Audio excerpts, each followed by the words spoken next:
الحمدللہ وکفا والصلاة والسلام علی عباده الذین اصطفى خصوصاً علی افضلهم وخاتم النبیین محمد الامین وعلی آلہ وصحبہ اجمعین اما بعد فقد قال اللہ تبارک وتعالی کما ورد فی سورة البقرہ اعوذ باللہ من الشیطان الرجیم بسم اللہ الرحمن الرحیم افتطمعون ان یؤمنوا لکم وقد كان فريق منهم يسمعون كلام الله ثم يحرفونه من بعد ما عقلوه وهم يعلمون وإذا لقوا الذين آمنوا قالوا آمنا وإذا خلا بعضهم إلى بعض قالوا أتحدثونهم بما فتح الله عليكم ليحاجوكم به عند ربكم أفلا تعقلون أولا يعلمون أن الله يعلم ما يسرون وما يعلنون ومنهم أميون لا يعلمون الكتاب إلا أماني وإن هم إلا يظنون فويل للذين يكتبون الكتاب بأيديهم ثم يقولون هذا من عند الله ليشتروا به ثمنا قليلا فويل لهم مما كتبت أيديهم وويل لهم مما يكسبون وقالوا لن تمسنا النار إلا أياما معدودة قل اتخذتم عند الله عهدا فلن يخلف الله عهده أم تقولون على الله ما لا تعلمون بلى من كسب سيئة وأحاطت به خطيئته فأولئك أصحاب النار هم فيها خالدون والذين آمنوا وعملوا الصالحات أولئك أصحاب الجنة هم فيها خالدون صدق الله العظيم رب اشرح لي صدري ويسر لي أمري واحلل عقدة من لساني يفقهوا قولي اللهم ربنا ألهمنا رشدنا وأعذنا من شرور أنفسنا اللهم أرنا الحق حقا وارزقنا اتباعه وأرنا الباطل باطلا وارزقنا اجتنابه اللهم وفقنا لما تحب وترضى آمین یا رب العالمین۔ ذرا آواز اور کھولو۔ سورہ بقرہ میں بنی اسرائیل سے براہ راست خطاب پر جو 10 رکوعوں سے کچھ زائد حصہ مسلسل چل رہا ہے، اس کی جو ایک تقسیم میں اس سے پہلے کئی مرتبہ عرض کر چکا ہوں، اس کی طرف پھر اشارہ کرنا مقصود ہے۔ ان 10 رکوعوں میں سے پہلا رکوع یعنی سورہ بقرہ کا 5واں رکوع، یہ بنی اسرائیل کو دعوت پر مشتمل ہے کہ ایمان لاؤ محمد پر صلی اللہ علیہ وسلم اور قرآن حکیم پر۔ یہ اس کا اہم ترین حصہ ہے، اس اعتبار سے کہ امت مسلمہ میں بھی جب تجدیدی مساعی کسی بھی مرحلے پر ہوئی ہیں تو پھر ظاہر بات ہے کہ جو بھی لوگ اثر نو دین کی اصل حقیقت کی طرف مسلمانوں کو متوجہ کرنے کے لیے اٹھتے ہیں، انہیں مسلمانوں سے جو خطاب کرنا ہوتا ہے اس میں وہی انداز اختیار کیا جانا چاہیے کہ جو اس وقت نبی اکرم صلی اللہ علیہ وسلم اور مسلمانوں کو اللہ تعالیٰ کی طرف سے تلقین فرمایا گیا کہ وہ جو سابقہ امت مسلمہ ہے اس سے خطاب کریں۔ بعد کے 9 رکوعوں میں ان کے لیے ایک لفظ جو بار بار استعمال ہوا، یہ 9 رکوع ملامت پر مشتمل ہے، ان کی گمراہیاں اعتقادی عملی۔ لیکن اس میں بھی ایک تقسیم جو میں نے ابھی کچھ ہی عرصہ ہوا جس کی طرف توجہ دلائی ہے کہ ان 9 رکوعوں میں سے پہلے 2 رکوع، 6واں اور 7واں رکوع، یہ خالص تاریخی واقعات پر مشتمل ہے، وہ واقعات کے جو اب دوبارہ ان کے رونما ہونے کا کوئی سوال نہیں، جیسے کہ بنی اسرائیل کی مصر سے جو بھی ہجرت ہوئی اس کے لیے اللہ تعالیٰ نے ایک خالص معجزے کے طور پر، خرق عادت کے طور پر سمندر کو پھاڑا، یا انہیں پانی کی احتیاج ہوئی تو حضرت موسیٰ علیہ السلام کے عصا کے ایک ضرب سے ایک چٹان سے 12 چشمے پھوٹ بہے۔ انہیں اگر غذا کی ضرورت پیش آئی تو اللہ تعالیٰ نے من و سلوہ کا اہتمام فرمایا۔ یہ واقعات اصل میں وہ ہیں کہ جو خالص واقعاتی انداز کی چیزیں ہیں، ان کا تذکرہ کر کے کہ تم نے اس کے باوجود، ان انعامات اور احسانات کے باوجود تمہارا جو پے بپے طرز عمل رہا وہ در حقیقت ایسا تھا کہ جس کی بنا پر تم رحمت خداوندی سے محروم ہوتے چلے گئے۔ یہی وجہ ہے کہ چھٹے رکوع میں جو مضمون شروع ہوا، یا بنی اسرائیل اذکروا نعمتی التی انعمت علیکم وانی فضلتکم علی العالمین واتقوا یوما لا تجزی نفس عن نفس شیئا ولا یقبل منها شفاعۃ ولا یؤخذ منها عدل ولا هم ینصرون۔ یہ مضمون ایک اعتبار سے گویا کہ اپنے اختتام اور تکمیل کو پہنچ گیا ہے 7ویں رکوع کی آخری آیت پر، وَضُرِبَتْ عَلَيْهِمُ الذِّلَّةُ وَالْمَسْكَنَةُ وَبَاءُوا بِغَضَبٍ مِّنَ اللَّهِ۔ اس کے بعد سے جو سلسلہ چل رہا ہے یہ 7 رکوع،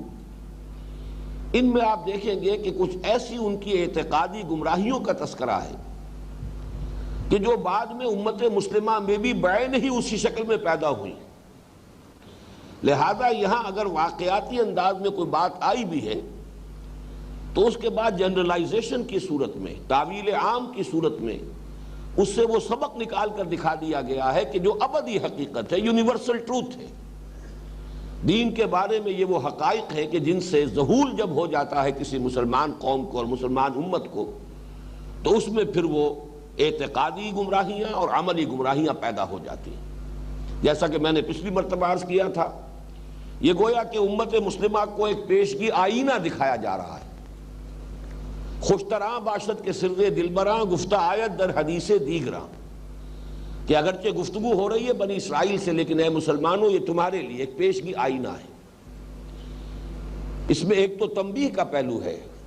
محتاط رہو مبادا یہی گمراہیاں تمہارے اندر پیدا ہو جائیں، لیکن ساتھ ہی حضور صلی اللہ علیہ وسلم کی طرف سے یہ پیشن گوئی بھی احادیث میں موجود ہے کہ یہ ساری گمراہیاں اے مسلمانوں تم میں پیدا ہو کر رہیں گی۔ چنانچہ وہ حدیث جو میں اس سلسلہ درس میں کئی مرتبہ آپ کو سنا چکا ہوں، آج پھر دہرا رہا ہوں، متفقن علیہ روایت ہے، بخاری اور مسلم دونوں میں موجود، حضرت ابو سعید خدری رضی اللہ تعالی عنہ سے، عن ابی سعید الخدری رضی اللہ عنہ ان رسول اللہ صلی اللہ علیہ وسلم قال لَتَتَّبِعُنَّ سُنَنَ مَنْ كَانَ قَبْلَكُمْ شِبْرًا بِشِبْرٍ وَذَرَاعًا بِذَرَاعٍ۔ اے مسلمانوں تم بھی ان لوگوں کی پیروی کرو گے جو تم سے پہلے تھے، ہاتھ کے ساتھ ہاتھ اور بالشت کے ساتھ بالشت، یہ گویا کہ محاورہ ہے، بعین ہی انہی راستوں پر چلو گے۔ حَتَّى لَوْ دَخَلُوا جُحْرَ ضَبٍّ لَتَبِعْتُمُوهُمْ، یہاں تک کہ اگر وہ گوہ کے بل میں گھسے تھے تو تم بھی ضرور گھسو گے۔ قلنا یا رسول اللہ الیہود والنصارى، تو ہم نے عرض کیا کہ اے اللہ کے رسول کیا آپ کی مراد یہود اور نصارہ سے ہے؟ قال فمن، آپ نے فرمایا اور کون؟ جو بھی ان کی گمراہیاں تھا تمہارے اندر بھی پیدا ہوں گی۔ یہاں تک کہ ایک اور حدیث میں یہ الفاظ بھی آئے ہیں کہ اگر ان میں کوئی شقی اور بدبخت ایسا پیدا ہوا کہ اس نے اپنی ماں کے ساتھ بدکاری کی ہوگی تو تم میں بھی کوئی نہ کوئی شقی ایسا لازماً پیدا ہوگا۔ یہ گویا کہ مسلمان امتوں کے مشترک خصائص ہیں کہ جب ان میں زوال آتا ہے، ایمان کا جوش جب کم پڑتا ہے اور جو حقیقت دین ہے اس سے ذہول ہونا شروع ہوتا ہے، تو پھر جس طرح کی خرابیاں آتی ہیں وہ اعتقادی اور عملی، وہ تقریباً وہی ہے کہ تاریخ کے اندر بار بار مسلمان امتوں میں وہی کیفیت جو ہے ہسٹری اپنے آپ کو دہراتی رہی۔ اب آج چلیے، آج جو مضمون آ رہا ہے، یہ 8 آیات جو ہمیں پڑھنی ہے، ان میں بہت اہم حقیقت آگے چل کر آخر میں ان 8 آیات کے وہ عظیم قانون بیان ہوا ہے مکافات عمل کا، کہ آخرت کا محاسبہ جو ہے وہ کس بنیاد پر ہے۔ اور در حقیقت یہ وہی مضمون ہے جو مختلف پیرائے میں آ رہا ہے، جو 8ویں رکوع کی پہلی آیت میں آ چکا ہے، کہ عام طور پر امتوں میں یہ خیال پیدا ہوتا رہا ہے کہ ہم چونکہ اس امت میں شامل ہیں، ایک گروہی نسبت، لہذا ہم تو بخشے بخشائے ہیں، ہمارے ساتھ تو کوئی بہرحال پریفرنشل ٹریٹمنٹ ہوگا اللہ کے ہاں، ہمارے ساتھ خصوصی رعایات ہوں گی، جن معیارات پہ دوسروں کو جج کیا جائے گا قیامت میں، ان معیارات پر ہمیں جج نہیں کیا جائے گا، ہمارے لیے خصوصی معاملہ ہوگا، چونکہ ہم بہرحال اس امت میں سے ہیں، آخر ہم موسیٰ کے ماننے والے ہیں، ہم ابراہیم کی نسل میں سے ہیں، آخر ہم محمد کے امت میں ہیں صلی اللہ علیہ وسلم۔ یہ مغالطہ جو پیدا ہوتا ہے کہ کسی گروہی نسبت کی بنا پر آخرت میں نجات پانے کی توقع، در حقیقت یہی مضمون ہے جو وہاں چلا تھا 8ویں رکوع کی پہلی آیت میں، ان الذین آمنوا والذین ہادوا والنصارى والصابئین من آمن باللہ والیوم الآخر وعمل صالحا۔ سارا معاملہ جو ہے وہ اس پر نہیں ہے کہ کوئی کسی گروہ میں کسی امت میں شامل ہے، اصل جو فیصلہ ہوگا قیامت میں وہ ایمان اور عمل صالح کی بنیاد پر ہوگا۔ اس مضمون کو اب یہاں بھی دیکھیے کہ آج کا ہمارا درس بھی اسی پر جا کر اس کا جو کلائمیکس ہے آج کے درس کا وہ یہی مضمون ہے۔ افتطمعون ان یؤمنوا لکم، چونکہ پچھلا درس ختم ہوا تھا کہ یہود اپنی ان بدعمالیوں کی وجہ سے ہوتے ہوتے اس کیفیت تک پہنچ گئے تھے کہ ثم قست قلوبکم فہی کالحجارۃ او اشد قسوہ۔ کسی مسلمان امت کے لیے اس مقام تک پہنچ جانا واقعتاً نہایت عبرتناک بات ہے۔ وہ لوگ جو اللہ کے ماننے والے ہوں اور وہ لوگ کہ جو نبیوں سے تعلق رکھتے ہوں، نبی کی امت میں سے ہوں، جن کے پاس اللہ کی کتاب ہو، شریعت ہو، ان کا یہ حال ہو جائے کہ ثم قست قلوبکم فہی کالحجارۃ او اشد قسوہ، پھر تمہارے دل سخت ہو گئے اور اب تو وہ پتھروں کے مانند ہو چکے ہیں، بلکہ پتھروں سے بھی زیادہ۔ اسی کی ایک عملی مثال اب سامنے آ رہی ہے۔ افتطمعون ان یؤمنوا لکم، یہاں خطاب ہے مسلمانوں سے، اے مسلمان ہو، کیا تمہیں یہ توقع ہے کہ یہ یہودی تمہاری بات مان لیں گے؟ طمع، خواہش ہونا، حرص ہونا، کسی چیز کی آرزو دل میں ہونا، اور اسی کے ساتھ تعلق توقع کا ہے۔ تم چاہتے ہو اور تم یہ توقع رکھتے ہو، انسان چاہتا اسی بات کو ہے جس کی اسے کوئی امید ہو۔ افتطمعون ان یؤمنوا لکم، کیا تمہارا یہ گمان ہے، تمہیں توقع ہے، تمہاری خواہش ہے، تمہاری آرزو ہے کہ یہ تمہاری بات مان لیں گے؟ وَقَدْ كَانَ فَرِيقٌ مِّنْهُمْ يَسْمَعُونَ كَلَامَ اللَّهِ ثُمَّ يُحَرِّفُونَهُ مِن بَعْدِ مَا عَقَلُوهُ وَهُمْ يَعْلَمُونَ، جبکہ ان کے گروہ کا یہ حال رہا ہے کہ وہ اللہ کا کلام سننے کے بعد پھر اس میں تحریف کرتے رہے ہیں، اس کے باوجود کہ اس کو سمجھ لیتے تھے، اور یہ تحریف کسی مغالطے کی وجہ سے نہیں، وَهُمْ يَعْلَمُونَ، جانتے بوجھتے ارادے کے ساتھ۔ کا حال یہ ہو کہ بازی بارش بابا ہم بازی، جو اللہ کے کلام کے ساتھ کھیل سکتے ہو، جو اللہ کے کلام میں تحریف کر سکتے ہو، ان سے کس خیر کی تمہیں توقع ہے؟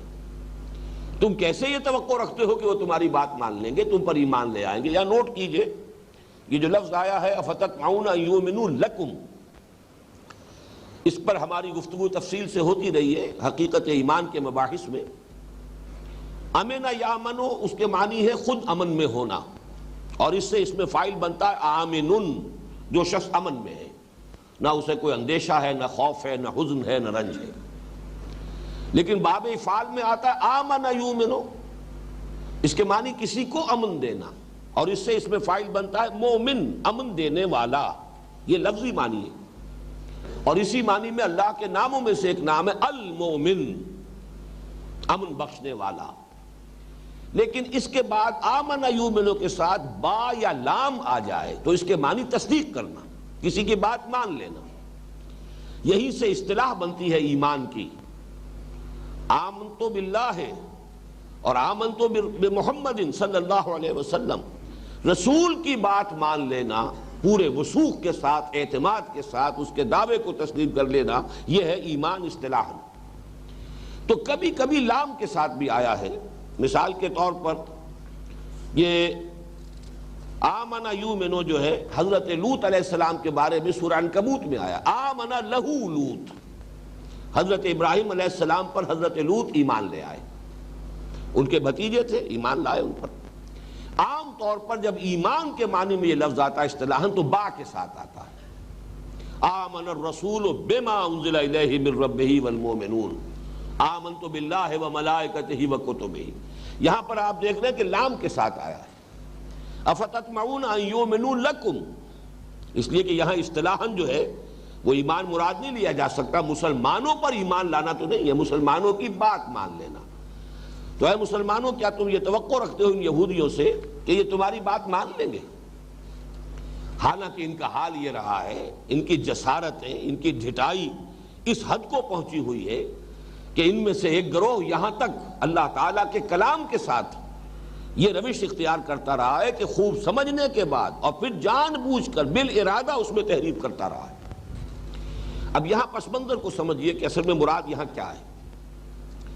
مسلمانوں کا معاملہ آپ کو معلوم ہے، اور حضور صلی اللہ علیہ وسلم کا معاملہ عرب میں یا تو مشرکین عرب سے تھا، اور یا پھر یہ اہل کتاب کے ساتھ اب سابقہ پیش آیا براہ راست ہجرت کے بعد۔ اس سے پہلے جو ہے صرف قرآن مجید میں آخری دور جو ہے، مکی دور کی آخری دور کی جو صورتیں ہیں ان میں ریفرنس موجود ہے، تذکرہ موجود ہے، خطاب نہیں ہے۔ خطاب اہل کتاب سے شروع ہوا ہے ہجرت کے بعد۔ تو جہاں تک مشرکین کا معاملہ، یہ بات سمجھ میں آتی تھی کہ ان لوگوں کے لیے تو واقعتاً ایمان لانا آسان بات نہیں ہے، اس لیے کہ نہ یہ پہلے کسی کتاب کے ماننے والے ہیں، نہ کسی نبی کے ماننے والے ہیں۔ حضرت ابراہیم علیہ السلام کو 2500 برس ہو چکے ہیں، اتنا بڑا فصل ہے۔ حضرت اسماعیل علیہ السلام کے بعد اس پورے علاقے میں، اس پوری شاخ میں حضرت ابراہیم کی نسل میں نبوت و رسالت کا سلسلہ جاری ہی نہیں رہا۔ تو اس حوالے سے فاصلہ اتنا ہو چکا تھا کہ ان کے لیے تو یہ نبوت کا دعویٰ ایک بہت بڑی شے تھی، بڑی عجیب بات تھی، بڑی ایک نئی سی انوکھی سی بات تھی۔ لہذا ان کے لیے، اور پھر یہ کہ وہ بدترین شرک میں مبتلا تھے، بت پرستی کر رہے تھے، تو اس کا مطلب یہ کہ وہ تو اتنے فاصلے پر تھے، بود اتنا تھا، فصل اتنا تھا کہ ان کا ایمان لانا تو واقعتاً سمجھ میں آتا ہے کہ کوئی آسان بات نہیں تھی۔ لیکن یہ لوگ تو ماننے والے اللہ کے، توحید کے دعوے دار، یہ کوئی بت پرست تو نہیں تھے۔ اور یہ بہرحال ان کے بارے میں ہے کہ توحید جو ہے ان کا شعار رہا ہے۔ حضرت عزیر کے بارے میں ان کا کوئی گروہ جو ہے کسی زمانے میں، وہ حضرت عزیر کے محبت اور ان کی عظمت کی غلو میں اس درجے ضرور مبتلا ہوا ہے کہ انہیں بھی اللہ کا بیٹا قرار دے دیا تھا، لیکن یہ تمام یہود کا عقیدہ نہیں رہا ہے نصارہ کے مانند۔ توحید ان کا شعار رہا ہے اور آج تک ہے، ایک خدا کو ماننا۔ اس حوالے سے جب یہ توحید کے قائل ہیں، پھر نبوت و رسالت کے قائل ہیں، تورات کے ماننے والے ہیں، شریعت ان کے پاس رہی ہے، کتنے نبیوں کو مانتے ہیں، سب انبیاء کے پر ایمان رکھتے ہیں، تو یہ تو گویا کہ ان کے لیے تو بڑا ہی آسان معاملہ ہے محمد صلی اللہ علیہ وسلم پر ایمان لے آنا۔ لہذا مسلمانوں کو حیرت ہوتی تھی کہ وجہ کیا ہے، پھر یہ کہ ایمان کیوں نہیں لا رہے۔ اس کا تذکرہ ہو رہا ہے، فَتَطْمَعُونَ أَن يُؤْمِنُوا لَكُمْ وَقَدْ كَانَ فَرِيقٌ مِّنْهُمْ يَسْمَعُونَ كَلَامَ اللَّهِ ثُمَّ يُحَرِّفُونَهُ مِن بَعْدِ مَا عَقَلُوهُ وَهُمْ يَعْلَمُونَ۔ ان کا حال یہ رہا ہے۔ اب اس بات کو بھی نوٹ کر لیجئے کہ چاہے یہ معاملہ ان کے صرف اہل علم کا تھا، علماء کا تھا، لیکن جو بیماری ان کے علماء میں پیدا ہو چکی تھی، جب پورے اس امت کے اندر وہ علماء ایک مقام کے حامل تھے اور ان کا احترام ہوتا تھا، انہی کی پیروی کی جاتی تھی، تو گویا کہ یہ بات اب ایک مرض کے اعتبار سے پوری امت میں سرایت کیے ہوئے تھے۔ جن لوگوں کا حال یہ ہو، اے مسلمانوں، کیسے تم توقع رکھتے ہو کہ وہ محمد صلی اللہ علیہ وسلم پر ایمان لے آئیں گے؟ اب اس کو جنرلائز کیجئے، جیسا کہ میں نے عرض کیا ہے، حضور صلی اللہ علیہ وسلم پر نبوت تو ختم ہو چکی، البتہ جیسے سنن ابی داؤد کی حدیث ہے، مجددین امت اس امت کے اندر مسلسل اٹھائے جاتے رہے ہیں۔ ان اللہ یبعث فی هذه الامت علی راس کل 100 عام من یجدد لها دینها۔ تو وقتاً فوقتاً تجدیدی دعوتیں اٹھتی رہیں، اصلاحی کوششیں ہوتی رہیں، دین کی حقیقت کو دوبارہ زندہ کیا جائے، دین کی اصل تعلیم کی طرف لوگوں کو دوبارہ راغب کیا جائے۔ یہ رسومات کا تومار، یہ بدعات کا تومار جو ہے، اور پھر توہمات کا تومار، کسی طرح ان تمام سے مسلمانوں کو نجات دلا کر پھر حقیقت دین کی طرف متوجہ کیا جائے۔ ہمیشہ ایسے موقع پر یہ ہوتا رہا ہے کہ جو ٹریڈیشنل علماء ہوتے تھے اس دور کے، اور جو فرقہ بندی اور فرقہ پرستی کے عادی ہو چکے ہوتے تھے، ان کی طرف سے شدید ترین مخالفت ہوئی۔ تمام مجددین امت کی سب سے بڑھ کر مخالفت اپنے اپنے زمانے، اپنے اپنے دور کے علماء کی طرف سے ہوئی۔ ان کے خلاف فتوے دیے تو انہوں نے دیے۔ آپ کو معلوم ہے شیخ احمد سرہندی رحمۃ اللہ علیہ کے بارے میں فتویٰ، جو بھی اس دور کے چوٹی کے علماء تھے، انہوں نے دیا تھا۔ سید احمد بریلوی رحمۃ اللہ علیہ اور شاہ اسماعیل شہید رحمۃ اللہ علیہ اور ان کی پوری جماعت کے بارے میں یہ فتویٰ کہ یہ کافر ہے، مرتد ہے، واجب القتل ہے۔ 500 مفتیان کرام کا فتویٰ تھا، اور مجھے یہ دکھایا بھی ہے پنج پیر میں جو مولانا محمد طاہر صاحب ہوا کرتے تھے رحمۃ اللہ علیہ، ان کے پاس وہ کتاب موجود تھی، 500 مفتیوں کا فتویٰ ان کی مہروں کے ساتھ کہ یہ لوگ مرتد ہیں، کافر ہیں، واجب القتل۔ ظاہر بات ہے کہ اس وقت جو لوگ بھی ان حضرات کے ساتھ آتے تھے انہیں یہی اچنبھا ہوتا ہے کہ آخر انہیں کیا ہو گیا، یہ کتاب کے پڑھنے پڑھانے والے، قرآن کے جاننے والے، علم دین رکھنے والے، مسلمانوں کے پیشوا، اور دین ہی کی حقیقت جو ہے دوبارہ پیش کی جا رہی ہے، کتاب و سنت کے دلائل سے بات کی جا رہی ہے، پھر وجہ کیا ہے؟ مخالفت ان کی طرف سے کیوں ہو رہی ہے؟ یہ ہے وہ فینومینن کہ جو اس امت کو بھی چونکہ پیش آنا تھا بار بار اور ہر صدی میں پیش آنا تھا، اس لیے کہ اگر یہ معاملہ جیسا کہ حدیث سے ظاہر ہوتا ہے، اگرچہ علماء کا تقریباً اس پر اجماع ہے کہ ضروری نہیں کہ ایک صدی میں کوئی ایک ہی مجدد ہو، متعدد بھی مجددین ہو سکتے ہیں، متعدد کوششیں ہو سکتی ہیں، لیکن جب بھی کبھی دین کی اصل تعلیم کی طرف دوبارہ رجوع کرنے کی دعوت ابھری ہے، جو اس وقت کے علماء ہوتے تھے، جو مسند نشین ہوتے ہیں، جن کے فتوے چلتے ہیں، جن کو کہ مذہبی سیادت اور قیادت کا منصب حاصل ہوتا ہے، ان کی طرف سے شدید مخالفت ہوتی رہی ہے پوری تاریخ اسلامی کے دوران۔ اور یہ اصل میں وہی بات ہے جو یہاں پر آئی ہے، افتطمعون ان یؤمنوا لکم، مسلمانوں کو حیرت ہوتی تھی کہ اور کسی کے لیے اگر کوئی اپراہٹ ہے، کوئی اجنبیت ہے تو بات سمجھ میں آتی ہے۔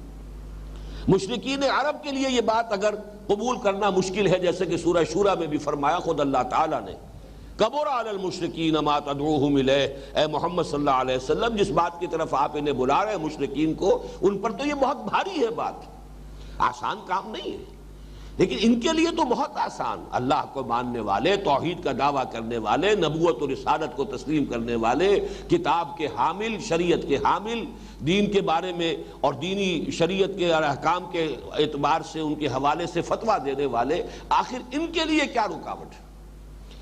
افتطمعون ان یؤمنوا لکم وقد کان فریق منہم یسمعون کلام اللہ ثم یحرفونہ من بعد ما عقلوہ وہم یعلمون۔ یسمعون کلام اللہ، اس سے ایک اشکال پیدا ہوا ہے کہ اس سے مراد کیا ہے۔ ایک رائے یہ ہے کہ حضرت موسیٰ علیہ السلام کے ساتھ جو 70 ان کی قوم کے جو سرکردہ لوگ تھے، جب تورات دی گئی ہے تو جب ان سے ایک عہد لیا گیا تھا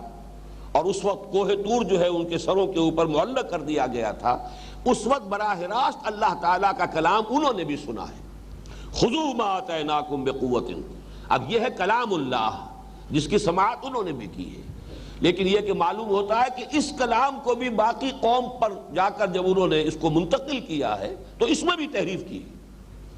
اس میں بھی یہ شامل کر دی کوئی اس قسم کے الفاظ کہ ہاں جو تمہاری ہمت سے باہر ہو جائے، جس معاملے کے اندر کہ تم تحمل نہ کر سکو وہ معاف کر دیا جائے گا، اس قسم کے کوئی الفاظ اس وقت ان لوگوں نے بھی جا کر جنہوں نے براہ راست اللہ کا وہ کلام سنا اور قول و قرار کیا اللہ کے ساتھ وہ عہد و میثاق کرنے کے بعد، عین اس وقت جا کر بھی انہوں نے اس کلام میں تحریف کی۔ باقی دوسرا جو اس کا عام مفہوم ہے کہ نبی کی وساطت سے جو بھی پیغام پہنچا ہے گویا کہ وہ بھی ان کے لیے بواسطہ نبی سماعت ہے کلام اللہ کی، اللہ کے کلام کی، یہ گویا کہ اس کی تعویل عام ہو جائے گی۔ وَقَدْ كَانَ فَرِيقٌ مِّنْهُمْ يَسْمَعُونَ كَلَامَ اللَّهِ ثُمَّ يُحَرِّفُونَهُ۔ تحریف کسے کہتے ہیں؟ حرف کہتے ہیں کنارے کو۔ یہ لفظ جو ہے سورہ حج کی آیت میں آیا ہے، آیت نمبر 11 میں، وَمِنَ النَّاسِ مَن يَعْبُدُ اللَّهَ عَلَى حَرْفٍ۔ لوگوں میں سے کچھ ایسے بھی ہیں جو اللہ کی بندگی تو کرنا چاہتے ہیں لیکن کنارے کنارے، مجدھار میں کودنے کو تیار نہیں، یعنی یہ کہ پہلا اپنا بچاؤ جو ہے وہ پیش نظر ہے، رسک لینے کو تیار نہیں، کنارے کنارے چلو، بچ بچ کر چلو۔ فَإِنْ أَصَابَهُ خَيْرٌ اطْمَأَنَّ بِهِ، اس کی وضاحت بھی کر دی گئی کہ اگر خیر ہو، خیریت ہو تو مطمئن رہتا ہے۔ وَإِنْ أَصَابَتْهُ فِتْنَةٌ انقلب عَلَى وَجْهِهِ خَسِرَ الدُّنْيَا وَالْآخِرَةَ، اور اگر کوئی آزمائش آ گئی، امتحان آ گیا تو اوندھے منہ گر جاتا ہے۔ یہ ہے اصل میں نفاق کی اصل جڑ اور بنیاد۔ تو حرف کہتے ہیں کنارے کو، اسی سے بنا انحراف۔ ایک انسان جو ہے کسی بات کے، اب مثلا اللہ کا کلام ہے، اللہ کا دین ہے، اس کی مین سٹریم ہے، اس کی ایک مجدھار ہے، ایک آدمی جو ہے مجدھار سے بچ کر ذرا کنارے کنارے چل رہا ہے، اور پھر اس سے بھی وہ انحراف اختیار کرتا ہے، اس سے بھی رخ بدلتا ہے اور پہلوتی کرتا ہے، اپنے آپ کو بچاتا ہے۔ تحریف کے معنی بھی یہ ہے کسی کلام کو اس کے اصل سیاق و سباق سے ہٹانا، ایک کنارے پر لگا دینا، ایک طرف کو اس کا رخ موڑ دینا۔ دریا بہہ رہا ہے، دریا کا ایک عام بہاؤ ہے، لیکن اسی میں سے کوئی شاخ جو ہے نکل کر کسی دوسرے رخ پر بہنے لگے، یہ پھر تحریف ہوگی۔ اور اس تحریف کی متعدد صورتیں ہیں کہ جو یہود نے اختیار کی۔ مثلا ایک یہ کہ صرف لفظ کے تلفظ میں فرق کر کے معنی میں فرق ڈال دینا۔ یہ آگے چل کر آئے گا اسی سورہ مبارکہ میں، رائنا کو ذرا سا کھینچ کر رائینا کہہ دیا اور اس کے معنی بدل گئے، یہ آئے گا اسی سورہ مبارکہ میں آگے چل کر۔ اسی طرح لفظ کی حیت میں تبدیلی، مروا کو مریا بنا دیا انہوں نے، اور یہ بکہ اور مکہ ایک ہی لفظ تھا، یہ اصل میں شہر مکہ کے لیے، مکہ مکرمہ کے لیے، ان اول بیت وضع للناس للذی ببکہ سورہ آل عمران میں آیا ہے۔ اب یہ وادی بکا اس کو کر کے، اور یہ بھی فلسطین کی ایک وادی جو ہے وہ اس سے مراد لے لی گئی، تو ذرا سا لفظ کے اندر فرق کیا۔ اور یہ مروا چونکہ یہ قربان گاہ ہے اصل میں، اور اس کے قریب ہی حضرت اسماعیل علیہ السلام کو حضرت ابراہیم علیہ السلام نے اللہ کے حکم سے ذبح کرنے کی کوشش کی تھی، اور یہی اصل قربان گاہ ہے، اس کو بدلا اور مریا بنا دیا، اور وہ مریا بھی وادی بکا بھی فلسطین میں ہے، اس لیے کہ ذبیح اللہ کا منصب وہ چاہتے تھے کہ حضرت اسماعیل کی بجائے حضرت اسحاق کو دلوائیں، لہذا وہ ساری تحریفیں انہوں نے کی۔ یا یہ کہ کسی بھی جملے میں الفاظ کو آگے پیچھے کر دینا، یہ بھی تحریف کی ایک شکل ہے۔ ذو معانی الفاظ ہوتے ہیں، بعض اوقات ایک لفظ ایک سے زائد معنی کا متحمل ہے، حامل ہے، اور اس کو کسی ایک معنی میں خاص کر کے اس کا ایک مفہوم معین کر دینا۔ اور آخری شکل تحریف کی تعویل کے اندر تحریف، مضمون کا جو اصل مفہوم ہے، اس کا جو اصل مدعا ہے، اس سے اس کو ہٹا دینا۔ یہ تمام کی تمام چیزیں جو ہے یہود نے کی ہیں، تو مسلمانوں سے کہا جا رہا ہے کہ اے مسلمانوں، اس توقع کو دل سے نکال دو۔ یہ لوگ ماننے والے نہیں ہیں، ان کے دل سخت ہو چکے ہیں، یہ اللہ کے دین کے ساتھ کھیلتے رہے، یہ شریعت کے ساتھ کھیلتے رہے، بازی بارش ہم بابا ہم بازی۔ اب جب انہوں نے یہ روش اختیار کی ہے تو تم توقع نہ رکھو۔ گویا کہ اب اس سے جو سبق ہمیں ملتا ہے وہ یہ ہے کہ کسی بھی تجدیدی جد و جہد کے ساتھ وابستہ لوگوں کو بڑے صبر کی ضرورت ہے۔ یہ توقع نہ رکھیں کہ یہ بات تو بالکل سیدھی سی ہے، لوگ مان لیں گے، اور خاص طور پر وہ لوگ مان لیں گے جن کا اوڑھنا بچھونا یہی دین ہے۔ اس لیے کہ جب دین ایک پروفیشن کی شکل اختیار کر لیتا ہے، جب دین کے ساتھ دنیاوی مفادات وابستہ ہو جاتے ہیں، جب دین کے ساتھ منفعتیں شامل ہو جاتی ہیں، تو یہ جو دین کی صورت ہوتی ہے، پھر اس سے وہ یہ توقع رکھنا کہ وہ صحیح بات کی تائید کریں گے یا صحیح بات کی توثیق کریں گے یا صحیح بات کو تسلیم کر لیں گے، یہ در حقیقت ایک خیال خام ہے۔ اور اگر یہ توقع رہے گی تو انسان پر بہت جلد مایوسی اور بددلی کا حملہ ہوگا۔ وَإِذَا لَقُوا الَّذِينَ آمَنُوا قَالُوا آمَنَّا، اور جب یہ ملاقات کرتے ہیں اہل ایمان سے تو کہتے ہیں کہ ہم بھی ایمان والے ہیں۔ وَإِذَا خَلَا بَعْضُهُمْ إِلَىٰ بَعْضٍ، اور جب وہ خلوت میں ہوتے ہیں بعض کے ساتھ، قالوا تو پھر ایک دوسرے سے کہتے ہیں أَتُحَدِّثُونَهُمْ بِمَا فَتَحَ اللَّهُ عَلَيْكُمْ لِيُحَاجُّوكُمْ بِهِ عِندَ رَبِّكُمْ، کیا تم انہیں یعنی مسلمانوں کو وہ باتیں بتا رہے ہو جو کہ اللہ تعالیٰ نے تم پر کھولی ہیں تاکہ وہ تمہارے خلاف حجت قائم کرے تمہارے رب کے پاس؟ افلا تعقلون، تو کیا تم عقل سے کام نہیں لیتے؟ اب اس آیت کے پس منظر کو بھی سمجھیے۔ یہودیوں کا اصل میں دعویٰ یہ تھا، مسلمانوں سے وہ کہتے کہ ہمیں بھی مانو کہ ہم صاحب ایمان ہیں۔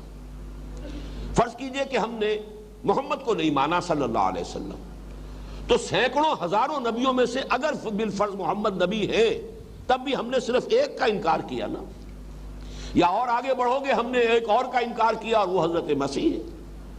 باقی سینکڑوں ہزاروں نبیوں کے ہم ماننے والے، کتاب ہمارے پاس، تورات ہمارے پاس، تم بھی مانتے ہو کہ تورات اللہ نے نازل فرمائی، تم بھی مانتے ہو موسیٰ اللہ کے رسول تھے، ہم ان کے ماننے والے، ہم ان کے امتی ہیں۔ اللہ کو ہم مانتے ہیں، آخرت کو ہم مانتے ہیں، بعث بعد الموت کو ہم مانتے ہیں، جنت اور دوزخ کو ہم مانتے ہیں، تو کیسے تم ہمیں کہو گے کہ ہم علیحدہ ہو گئے؟ ہم بھی صاحب ایمان ہیں، ہمیں تسلیم کرو۔ اصل میں یہ مضمون جو اس سورہ مبارکہ کے دوسرے رکوع میں بھی آیا تھا، وہاں پہ بھی خاص طور پر نوٹ کرنے کی بات یہ ہے کہ وَمِنَ النَّاسِ مَن يَقُولُ آمَنَّا بِاللَّهِ وَبِالْيَوْمِ الْآخِرِ وَمَا هُم بِمُؤْمِنِينَ،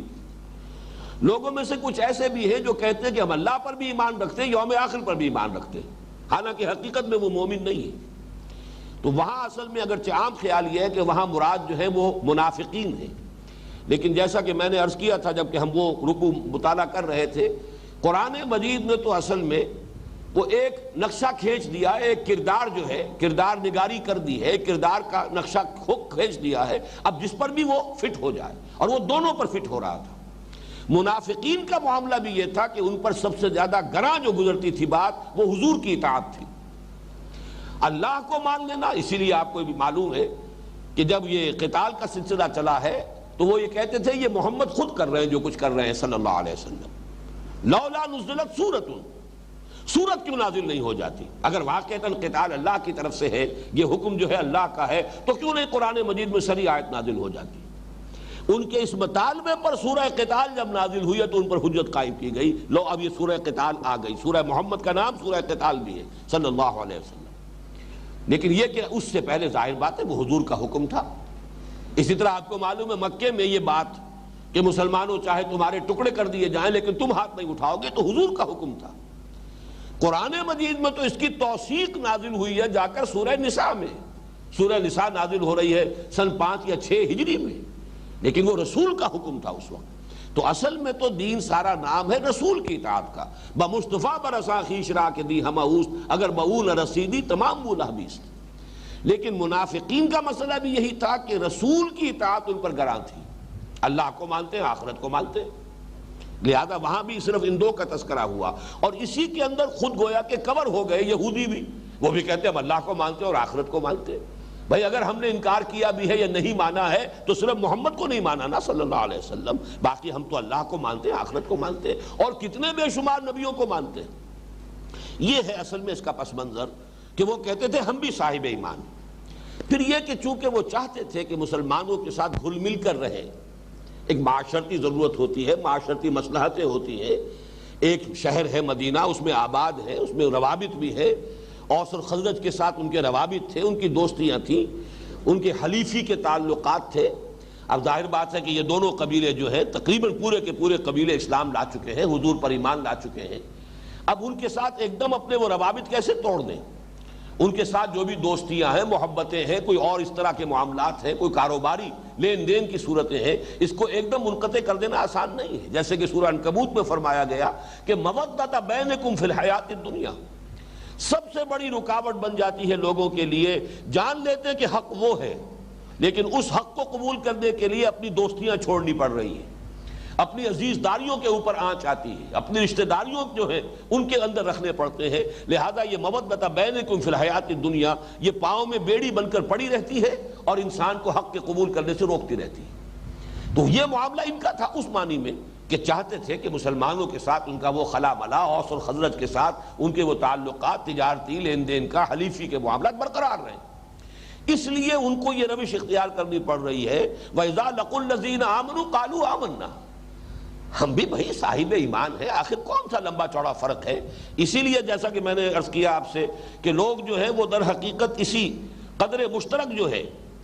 کہ یہودیوں کے درمیان اور منافقین کے درمیان بھی قدر مشترک ایمان بالرسالت سے اعراض اور فرار۔ آج کے دور میں بھی سب سے بڑے فتنے آپ کو یہی ملیں گے، چاہے وہ وحدت ادیان کا فتنہ ہے، تمام دین ایک ہے جی کیا فرق پڑتا ہے، شریعتوں کا تھوڑا تھوڑا فرق ہے، وہاں پر بھی زد آ رہی ہے ایمان بالرسالت پر۔ اور مسلمانوں کے اندر سب سے بڑا فتنہ آج کے دور کا وہ انکار سنت یا استخفاف حدیث کا فتنہ ہے، اس کے بھی اگر آپ دیکھیں گے ڈانڈے ملتے ہیں اتباع رسول اور اطاعت رسول سے، وہ گراں گزرنے والی چیز ہے، لہذا اسے کسی نہ کسی شکل میں انسان چاہتا ہے کہ اس سے اپنے آپ کو بچائے۔ وَإِذَا لَقُوا الَّذِينَ آمَنُوا قَالُوا آمَنَّا، اسی معاملے میں چونکہ وہ چاہتے تھے کہ دوستیاں رہیں اور یہ ہمارے خلوص کے قائل رہیں، تو اسی خوشامدانہ لہجے میں کبھی کبھی وہ تائید بھی کر دیتے تھے کہ ہاں یہ بات جو قرآن مجید میں آئی ہے یا جو آپ کے رسول نے کہی ہے ہمارے ہاں بھی یہ بات ہے، یہ بات صحیح ہے، تورات میں یہ بات اسی طور سے نازل ہوئی ہے۔ یہ گویا کہ جسے عام ہمارے ہاں کولوکیل لینگویج میں کہتے ہیں نمبر بنانا اپنے، تو مسلمانوں کے ساتھ اپنی جو ہے وہ خلوص اور اخلاص کا مظاہرہ کرنے کے لیے خوشامد کے انداز میں کبھی کبھی وہ سچی بات تائید اور توثیق میں، قرآن اور محمد صلی اللہ علیہ وسلم کی تائید اور توثیق میں جو تورات میں باتیں تھیں وہ کہہ دیتے تھے ہاں ٹھیک ہے یہ بات ہے، یہ ہم مانتے ہیں، بھائی حق تو تسلیم کرنا چاہیے نا، اس حد تک تو ہم نے بھی بات مانی، یہ بات صحیح ہے۔ لیکن اب جب وہ ہوتے تھے اپنی مجلسوں میں مسلمانوں سے تو جب وہ باتیں کرتے تھے تو اس طرح کی کوئی بات جو ہے نکل جاتی ہے جس کے منہ سے سچی بات مستی میں فقیہ مصلحت بھی سے وہ رندے بادہ خار اچھا کچھ سچی باتیں نکل جاتی تھی، اس کے بعد ملامت کرتے تھے، یہ کیا کیا تم نے، یہ کیا حماقت کی، تم نے یہ بات کیوں کہہ دی ان کے سامنے، کیوں اس طریقے سے ان کی تائید کر دی؟ تو کیا کہتے تھے وَإِذَا خَلَا بَعْضُهُمْ إِلَىٰ بَعْضٍ، جب وہ ایک دوسرے کے پاس خلوت میں ہوتے ہیں، علیحدہ ہوتے ہیں، تو اب وہ ملامت کرتے ہیں قَالُوا وَتُحَدِّثُونَهُم بِمَا فَتَحَ اللَّهُ عَلَيْكُمْ، کیا تم ان مسلمانوں کو بتا رہے وہ باتیں کہ جو اللہ نے تم پر کھولی ہیں؟ تورات میں اللہ نے یہ حقائق بیان کی، اللہ نے تم پر یہ حقیقت کھول دی، لیکن تم اب یہ باتیں ان کو بھی بتا رہے ہو۔ لِيُحَاجُّوكُمْ بِهِ عِندَ رَبِّكُمْ، یہ جو لام یہاں آیا اسے لام عاقبت کہتے ہیں۔ کوئی کام آپ کر رہے ہیں، آپ کے پیش نظر اس کا مقصد وہ نہیں ہے، لیکن منطقی طور پر وہ نتیجہ نکلتا ہے، تو اس کو بھی یہ لام عاقبت کے ذریعے سے ظاہر کیا جاتا ہے، یہ جو کچھ تم کر رہے ہیں اس کا نتیجہ یہ نکلے گا۔ جیسے کہ سورہ کہف میں ہے، حضرت موسیٰ علیہ السلام اور وہ بزرگ جن کو حضرت خضر کے نام سے عام طور پر بیان کیا جاتا ہے، وہ جب سفر میں تھے اور حضرت موسیٰ علیہ السلام نے وہ حضرت خضر علیہ السلام نے اس کشتی کا، جب کہ کشتی میں سفر کر رہے تھے، اس کا ایک تختہ توڑ دیا، تو حضرت موسیٰ نے جو گرفت کی کن الفاظ میں تھی؟ اخرقتها لتغرق اهلها لقد جئت شيئا امرا، یہ جو آپ نے تختہ توڑ دیا اس کشتی کا، اس لیے کہ آپ اس کے جتنے بھی سوار ہیں ان سب کو غرق کرنا چاہتے ہیں۔ اب ظاہر بات ہے کہ یہ اس کا منطقی نتیجہ ہے، جب آپ نے کشتی کو توڑا ہے کشتی ڈوبے گی، جب کشتی ڈوبے گی تو اس کا مطلب یہ ہے کہ سارے سوار جو ہے غرق ہو جائیں گے، تو یہ آپ کا منشا ہے۔ ہم اسے سوالیہ نشان کے طور پر بھی پیش کر سکتے ہیں کہ کیا اس کام کے لیے آپ نے یہ کام کیا ہے، یہ آپ کے پاس آپ کا مقصد یہ پیش نظر ہے۔ بالکل وہی بات یہاں ہے، اتحدثونہم بما فتح اللہ علیکم لیحاجوکم بہ عند ربکم، نتیجہ یہ نکلے گا کہ تمہاری ان باتوں کی بنیاد پر یہ مسلمان تمہارے رب کے سامنے اللہ کے ہاں قیامت کے دن تم پر حجت قائم کریں گے۔ اے اللہ، یہ مانتے تھے اس حقیقت کو، پھر بھی انہوں نے تسلیم نہیں کیا، پھر بھی یہ ایمان نہیں لائے محمد پر صلی اللہ علیہ وسلم، تو کیا کرو گے؟ اب تمہارے پاس کوئی عذر نہیں رہے گا، تم پر تو حجت قائم ہو جائے گی، اور یہ اس لیے ہوگی کہ تم انہیں بتا رہے ہو کہ تورات میں یہ لکھا ہوا ہے۔ اب اس پر جو تبصرہ ہوا ہے افلا تعقلون، اب یہ ملامت ہی کہ وہ الفاظ جاری ہے تو عقل سے کام نہیں لیتے، اتنا احمقانہ کام کر رہے ہو، یہ حقائق مسلمانوں کو بتا رہے ہو تاکہ وہ تمہارے خلاف اللہ کے ہاں کھڑے ہو کر تمہارے خلاف حجت قائم کرے۔ اب اس پر اللہ کا تبصرہ بڑا پیارا ہے، اور اس سے اندازہ ہوتا ہے کہ جب کوئی شخص یا کوئی گروہ یا کوئی قوم جانتے بوجھتے حق کو پہچاننے کے بعد جب اسے اعراض کرتی ہے یا کرتا ہے کوئی فرد یا کوئی گروہ، نتیجہ کیا نکلتا ہے کہ بڑے بڑے عقلاء جو ہیں ان کی بھی مت اس طرح ماری جاتی ہے، جس کا کہ یہاں پہ اب اللہ تعالیٰ نے تبصرہ کر کے فرمایا اولا یعلمون ان اللہ یعلم ما یسرون وما یعلنون، تو کیا ان احمقوں کو یہ خیال نہیں رہا کہ اللہ تو جانتا ہے جو کچھ کہ یہ چھپا رہے ہیں اور جو کچھ کہ ظاہر کر رہے ہیں۔ حجت قائم کرنی ہے اللہ کے سامنے، تو اللہ کے سامنے اگر مسلمانوں کو تم نے نہ بھی یہ بتایا، فرض کرو مسلمانوں کے علم میں یہ بات نہ بھی آئی کہ اس کے حوالے سے تم پر حجت قائم کرے، تو حساب تو اللہ نے لینا ہے، اللہ تو جانتا ہے کہ نہیں جانتا۔ گویا کہ تمہارا وہ اللہ تعالیٰ کی صفات کے بارے میں بھی کتنا بڑا ذہول ہو رہا ہے، کتنی بڑی غفلت کا ارتکاب کر رہے ہو، کہ گویا کہ اگر تم مسلمانوں کو یہ بات نہیں بتاؤ گے تو مسلمان تمہارے خلاف جو ہے اللہ کے ہاں حجت قائم نہیں کر سکیں گے، لہذا بچت ہو جائے گی۔ باقی اللہ تعالیٰ کو تو بیچارے کو کچھ خود تو معلوم ہے ہی نہیں، یہ نتیجہ نکل رہا ہے تمہارے اس کہنے کا،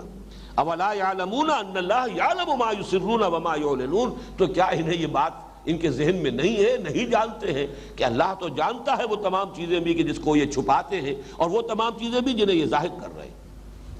اب آئیے تیسری بات، اور یہ پھر معلوم ہوگا کہ گفتہ آیت در حدیث دیگراں معلوم ہوگا یہ ہماری داستان ہے کہ جو سابقہ امت کی جو بھی ایک تفصیل بیان کی جا رہی ہے، نقشہ کشی کی جا رہی ہے، اس آئینے میں ہم اپنی تصویر آج دیکھ سکتے ہیں۔ وَمِنْهُمْ أُمِّيُّونَ لَا يَعْلَمُونَ الْكِتَابَ إِلَّا أَمَانِيَّ وَإِنْهُمْ إِلَّا يَظُنُّونَ، ان میں کچھ تو وہ ہیں جو ان پڑھ ہیں، امی ان پڑھ یعنی وہ شخص جس نے فارمل ایجوکیشن حاصل نہیں کی دنیا کے حساب سے، باقی یہ کہ اللہ تعالیٰ نے کسی کو علم لدنی دیا ہو یہ بات دوسری ہے۔ بہت سے ہوتے ہیں کہ جنہوں نے کوئی فارمل تعلیم حاصل نہیں کی ہے لیکن فہم ہے، فطرت سلیمہ ہے، عقل سلیم ہے، اور اس کے علاوہ بھی اللہ تعالیٰ جس کے دل میں جو چاہے بات القاء فرما دے، اس کو علم لدنی کہتے ہیں، خاص اللہ اپنے پاس سے کسی کو علم دے دے۔ اسی معنی میں پھر یہ لفظ استعمال ہوتا ہے النبی الامی محمد الرسول اللہ صلی اللہ علیہ وسلم، اس لیے کہ آپ نے بھی دنیاوی اصولوں کے مطابق کوئی تعلیم حاصل نہیں کی، اللہ نے سکھایا جو سکھایا، یا اللہ تعالیٰ نے حضرت جبرائیل کے ذریعے یا حضرت اسرافیل کے ذریعے سے جو بھی تعلیم دی علمہ شدید القویٰ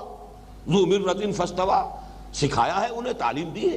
لیکن دنیاوی جو طریقے ہیں یہ سیکھنا سکھانا، دنیا میں تعلیم و تعلم، اس کے ذریعے سے حضور نے کوئی علم حاصل نہیں کیا۔ پھر یہ لفظ آتا ہے پوری اس قوم کے لیے بھی جس میں حضور مبعوث ہوئے، امیون، هو الذی بعث فی الامیین رسولا منہم یتلو علیہم آیاتہ ویزکیہم، سورۃ الجمعہ میں پوری اس نسل کو کہا گیا امیون۔ کیوں؟ اس لیے کہ ان کے ہاں نمبر ایک تو یہ کہ عام طور پر مجموعی طور پر پوری قوم ان پڑھ لوگوں پر مشتمل تھی، پڑھے لکھے لوگ صرف انگلیوں پر گنے جانے کے قابل،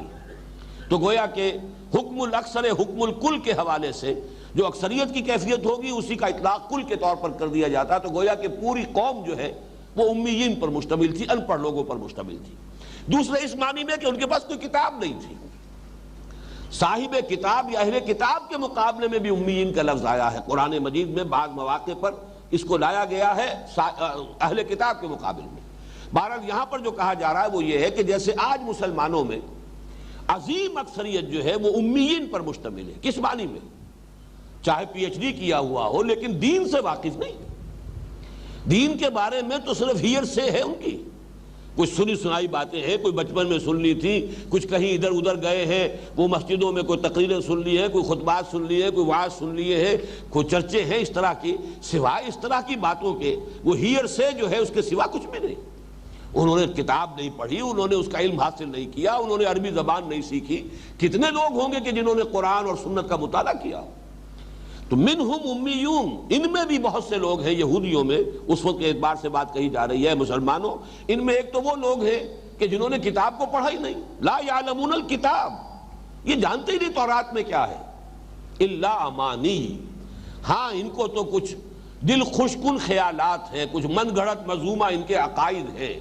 وہ عقائد کی ایک مثال آگے آ بھی جائے گی، قالوا لن تمسنا النار الا ایاما معدودہ، ان کے دلوں میں یہ بات بٹھا دی گئی ہے اور یہی بات ان کے ذہنوں میں بیٹھ گئی ہے کہ ہمیں تو اول تو یہ کہ جہنم میں جھونکا جائے گا ہی نہیں، ہمارے ساتھ تو پریفرنشل ٹریٹمنٹ ہوگا، نحن ابناء اللہ و احباؤہ، ہم تو اللہ کے بیٹوں کے مانند ہیں، بڑے چہیتے ہیں، لاڈلے ہیں، اور اگر بالفرض دوسرے لوگوں کی آنکھوں میں دھول جھونکنے کے لیے اللہ تعالیٰ اپنے انصاف کا کچھ تو آخر جو ہے اس کا کچھ لاج رکھے گا، تو ہمیں اگر جہنم میں داخل کر بھی دیا گیا تو گنتی کے چند دن فوراً نکال لیے جائیں گے۔ اب یہ ان کے مرزومہ خیالات ہیں، یہ امانی ہیں۔ امانی کا لفظ جو ہے اصل میں بنا ہے منا اور منیون، یہ کہتے ہیں کوئی تصور ذہن میں قائم کر لینا، اسی سے لفظ منی بھی جو ہے حیوانات کی جو منی ہے جس سے کہ آگے نسل چلتی ہے، تو اس منی کے قطرے کے اندر ہی وہ پوری تصویر موجود ہوتی ہے حیوان کی، اس لیے کہ بہرحال ایک حیوان کی منی سے جو بھی حیوان وجود میں آئے گا پورا نقشہ اس کے اندر موجود ہے، وہی حیوان تو وجود آئے گا نا، اس سے وجود میں آئے گا، انسان کی منی سے ایک انسان ہی تو وجود میں آئے گا، تو گویا کہ وہ نقشہ اس کے اندر موجود ہے۔ تو یہی سے لفظ بنا ہے امنیہ، کوئی تمنا، کوئی دل خوش کن خیال، اپنے دل میں ایک خیال جو ہے پکا لینا، وشفل تھنکنگ جسے آپ کہتے ہیں دنیا انگریزی زبان میں، تو یہ وشفل تھنکنگ ہے ان کی کہ اس کو اسی کے بل پر یہ زندگی گزار رہے ہیں، ان کا سارا جو ایٹیچیوڈ ہے مذہبی وہ امانی پر قائم ہے۔ تو منہم امیون، آج آپ غور کر دیجئے خود مسلمانوں کا حال کیا ہے، کتنے لوگ ہیں کہ جو کتاب و سنت سے براہ راست واقف ہوں، کتنے لوگوں کے پاس دین کا علم موجود ہے، وہ امی اس اعتبار سے، چاہے دنیا کے علوم انہوں نے حاصل کیے ہیں، بہت کچھ پڑھا ہے، لیکن یہ کہ بہرحال دین کے اعتبار سے امی ہے، ان پڑھ ہے، ناواقف ہے، جو بھی کچھ علماء سے سن لیا ہے، شنید ہے، کچھ عقائد ہیں جو بیان کر دیے گئے، جو ہمارے عام فضا میں جن کا چرچا رہتا ہے، بس وہ باتیں ہیں کہ جو پلے باندھی ہوئی ہیں، دماغ میں بٹھائی ہوئی ہیں۔ وَمِنْهُمْ أُمِّيُّونَ لَا يَعْلَمُونَ الْكِتَابَ إِلَّا أَمَانِيَّ وَإِنْهُمْ إِلَّا يَظُنُّونَ، اور نہیں وہ کرتے مگر ظن سے کام لے رہے، یہ ظن اور تخمین، یہ امنیہ جو ہے یہ اسی کے ساتھ ملتی جلتی چیز ہے، ظن و تخمین، گمان، اٹکل پچو کے تیر، اس سے آگے ان کے پاس جس کو کہا جائے دین کا علم وہ موجود نہیں۔ تو ایک بڑی تعداد ان کی ایسے لوگوں پر مشتمل تھی، وَمِنْهُمْ أُمِّيُّونَ لَا يَعْلَمُونَ الْكِتَابَ إِلَّا أَمَانِيَّ وَإِنْهُمْ إِلَّا يَظُنُّونَ فَوَيْلٌ لِّلَّذِينَ يَكْتُبُونَ الْكِتَابَ بِأَيْدِيهِمْ۔ تو ہلاکت ہے، بربادی ہے، تباہی ہے، افسوس ہے ان لوگوں کے لیے جو کتاب لکھتے ہیں اپنے ہاتھ سے، ثم یقولون ھذا من عند اللہ، پھر کہتے ہیں یہ اللہ کے پاس سے ہے، لیشتروا بہ ثمنا قلیلا، تاکہ اس کے ذریعے سے کچھ دنیاوی مفاد، کچھ قیمت، حقیر سی قیمت حاصل کر لیں۔ فویل لہم مما کتبت ایدیہم وویل لہم مما یکسبون، تو ہلاکت اور بربادی اور تباہی اور افسوس ہے ان کے لیے اس چیز کی وجہ سے بھی کہ جو ان کے ہاتھوں نے لکھی، اور اس چیز کی وجہ سے بھی جو انہوں نے کمائی حاصل کی ہے، جو قیمت انہوں نے وصول کی ہے، اس سے بھی ان کے لیے ہلاکت، بربادی، تباہی اور افسوس ہے۔ اب یہ ہے ان کے اہل علم کا رویہ۔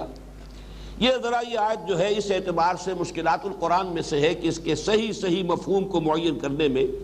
کوئی دقت پیش آ رہی ہے۔ میں نے اپنی سی کوشش کی ہے، میں اس کے بارے میں کچھ باتیں آپ سے عرض کرتا ہوں۔ پہلی بات تو یہ کہ یہ کتاب سے مراد یہاں کیا ہے؟ اگر تورات مراد لی جائے تو اگر ہم یہ کہیں کہ ان کے اہل علم میں یہ کتاب تورات اپنے ہاتھوں سے لکھی ہے اور اسے دھوکہ دینے کے لیے اور محض دنیاوی منفعت کمانے کے لیے اللہ کی طرف منسوب کیا، تو اس کے معنی تو پھر یہ ہوئے کہ کسی بھی درجے میں تورات کے نام سے جو کتاب دنیا میں آج پیش کی جا رہی ہے یا خود حضور کے زمانے میں پیش کی گئی، وہ سرے سے ساقط الاعتبار ہے، پھر اس میں خیر کا کوئی عنصر جو ہے اس کو کوئی امکان باقی رہتا ہی نہیں، اس لیے کہ وہ تو پھر ان کے ہاتھوں کی لکھی ہوئی ہے جو انہوں نے غلط طور پر اللہ کی طرف منسوب کی ہے، اور وہ بھی بدنیتی کے ساتھ، اور وہ بدنیتی یہ کہ صرف دنیاوی کوئی مفادات حاصل کرنے کے لیے انہوں نے یہ سارا دھندا کیا ہے۔ یہ بات جو ہے کسی ایک درجے میں تحریف کی حد تک تو تسلیم کی جا سکتی ہے کہ کہیں کہیں لفظی رد و بدل کر دیا گیا، کہیں کہیں آگے پیچھے کر دیا گیا، کہیں کہیں لفظ کی شکل تبدیل کر دی گئی، یہ تو ہو سکتا ہے تعویل، لیکن چونکہ بہرحال خود حضور صلی اللہ علیہ وسلم کے زمانے میں جو بھی تورات موجود تھی اس کو بحیثیت مجموعی حضور نے ریجیکٹ نہیں کیا، بلکہ بسا اوقات کہا لاؤ تورات، فاتوا بالتوراۃ فتلوہا، لاؤ نا تورات اور اس کو پڑھو۔ اس کا مطلب یہ ہے کہ بحیثیت مجموعی جو ہے اس تورات کو اس اعتبار سے ساقط الاعتبار قرار دے دینا کہ اس میں تو سارا کا سارا معاملہ جو ہے وہ جھوٹ پر اور افتراء پر ہی مبنی ہے، اور ساری جو ہے لوگوں نے اپنے ہاتھ سے لکھ کر جو ہے اس کو اللہ کی طرف جھوٹ موٹ سے منسوب کر دیا ہے، اور اس میں بھی ان کے پیش نظر بدنیت ہی تھی، یہ چیز کچھ قابل قبول نہیں۔ اس حوالے سے مولانا اصلاحی صاحب نے ایک تعویل کی ہے، اور وہ تعویل یہ ہے کہ یہاں الکتاب سے مراد ہے فتویٰ، قانون۔ ویسے یہ بات اپنی جگہ پر وزنی ہے، قرآن مجید میں جہاں لفظ کتاب آتا ہے اس میں خاص طور پر شریعت کی طرف اشارہ ہوتا ہے۔ کسی بھی شے کی فرضیت جب قرآن مجید میں آتی ہے تو کتبہ کے لفظ سے آتی ہے، کتب علیکم الصیام، کتب علیکم القتال، کتب علیکم اذا حضر احدکم الموت ان ترک خیرا الوصیہ، وصیت تم پر لازم کر دی گئی، قتال فرض کر دیا گیا، روزہ فرض کر دیا گیا، تو یہ کتاب کا لفظ آتا ہے فرض کے لیے، کسی شے کی مشروعیت، اس کا شرعی حکم قرار پا جانا، اور اسی اعتبار سے وہ جو 4 مرتبہ قرآن مجید میں حضور کے فرائض چہارگانہ آئے ہیں،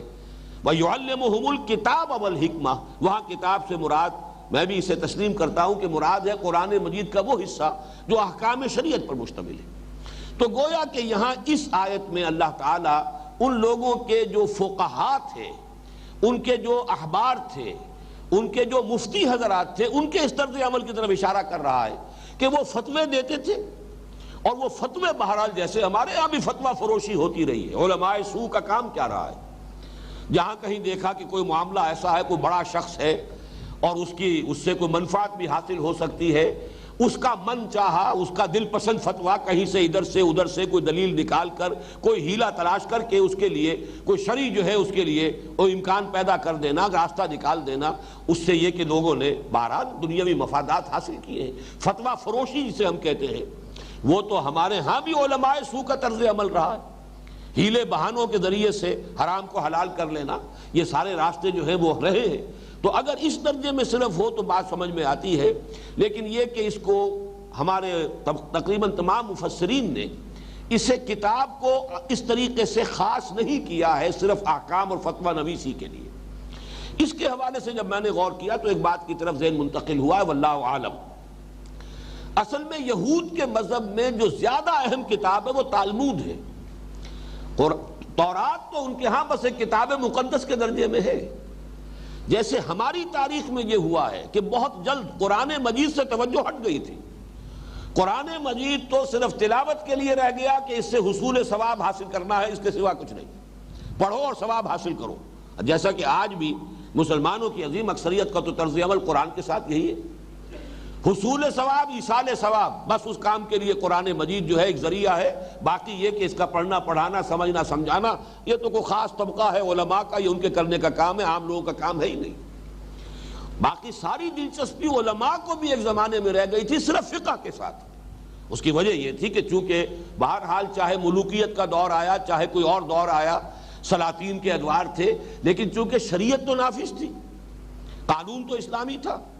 مفتیوں کے منصب ہوتے تھے، قاضی حضرات ہوتے تھے، وہ فیصلے کرتے تھے، تو ان تمام چیزوں میں وہ افتاء کا منصب ہو یا قضاء کا منصب ہو، وہاں اگر ریفرنس تھا تو فقہ سے تھا. قرآن مجید سے تو کوئی ریفرنس تھا ہی نہیں، بلکہ بہت عرصے تک ہندوستان کی سرزمین خاص طور پر علم حدیث سے بھی بیگانہ رہی ہے.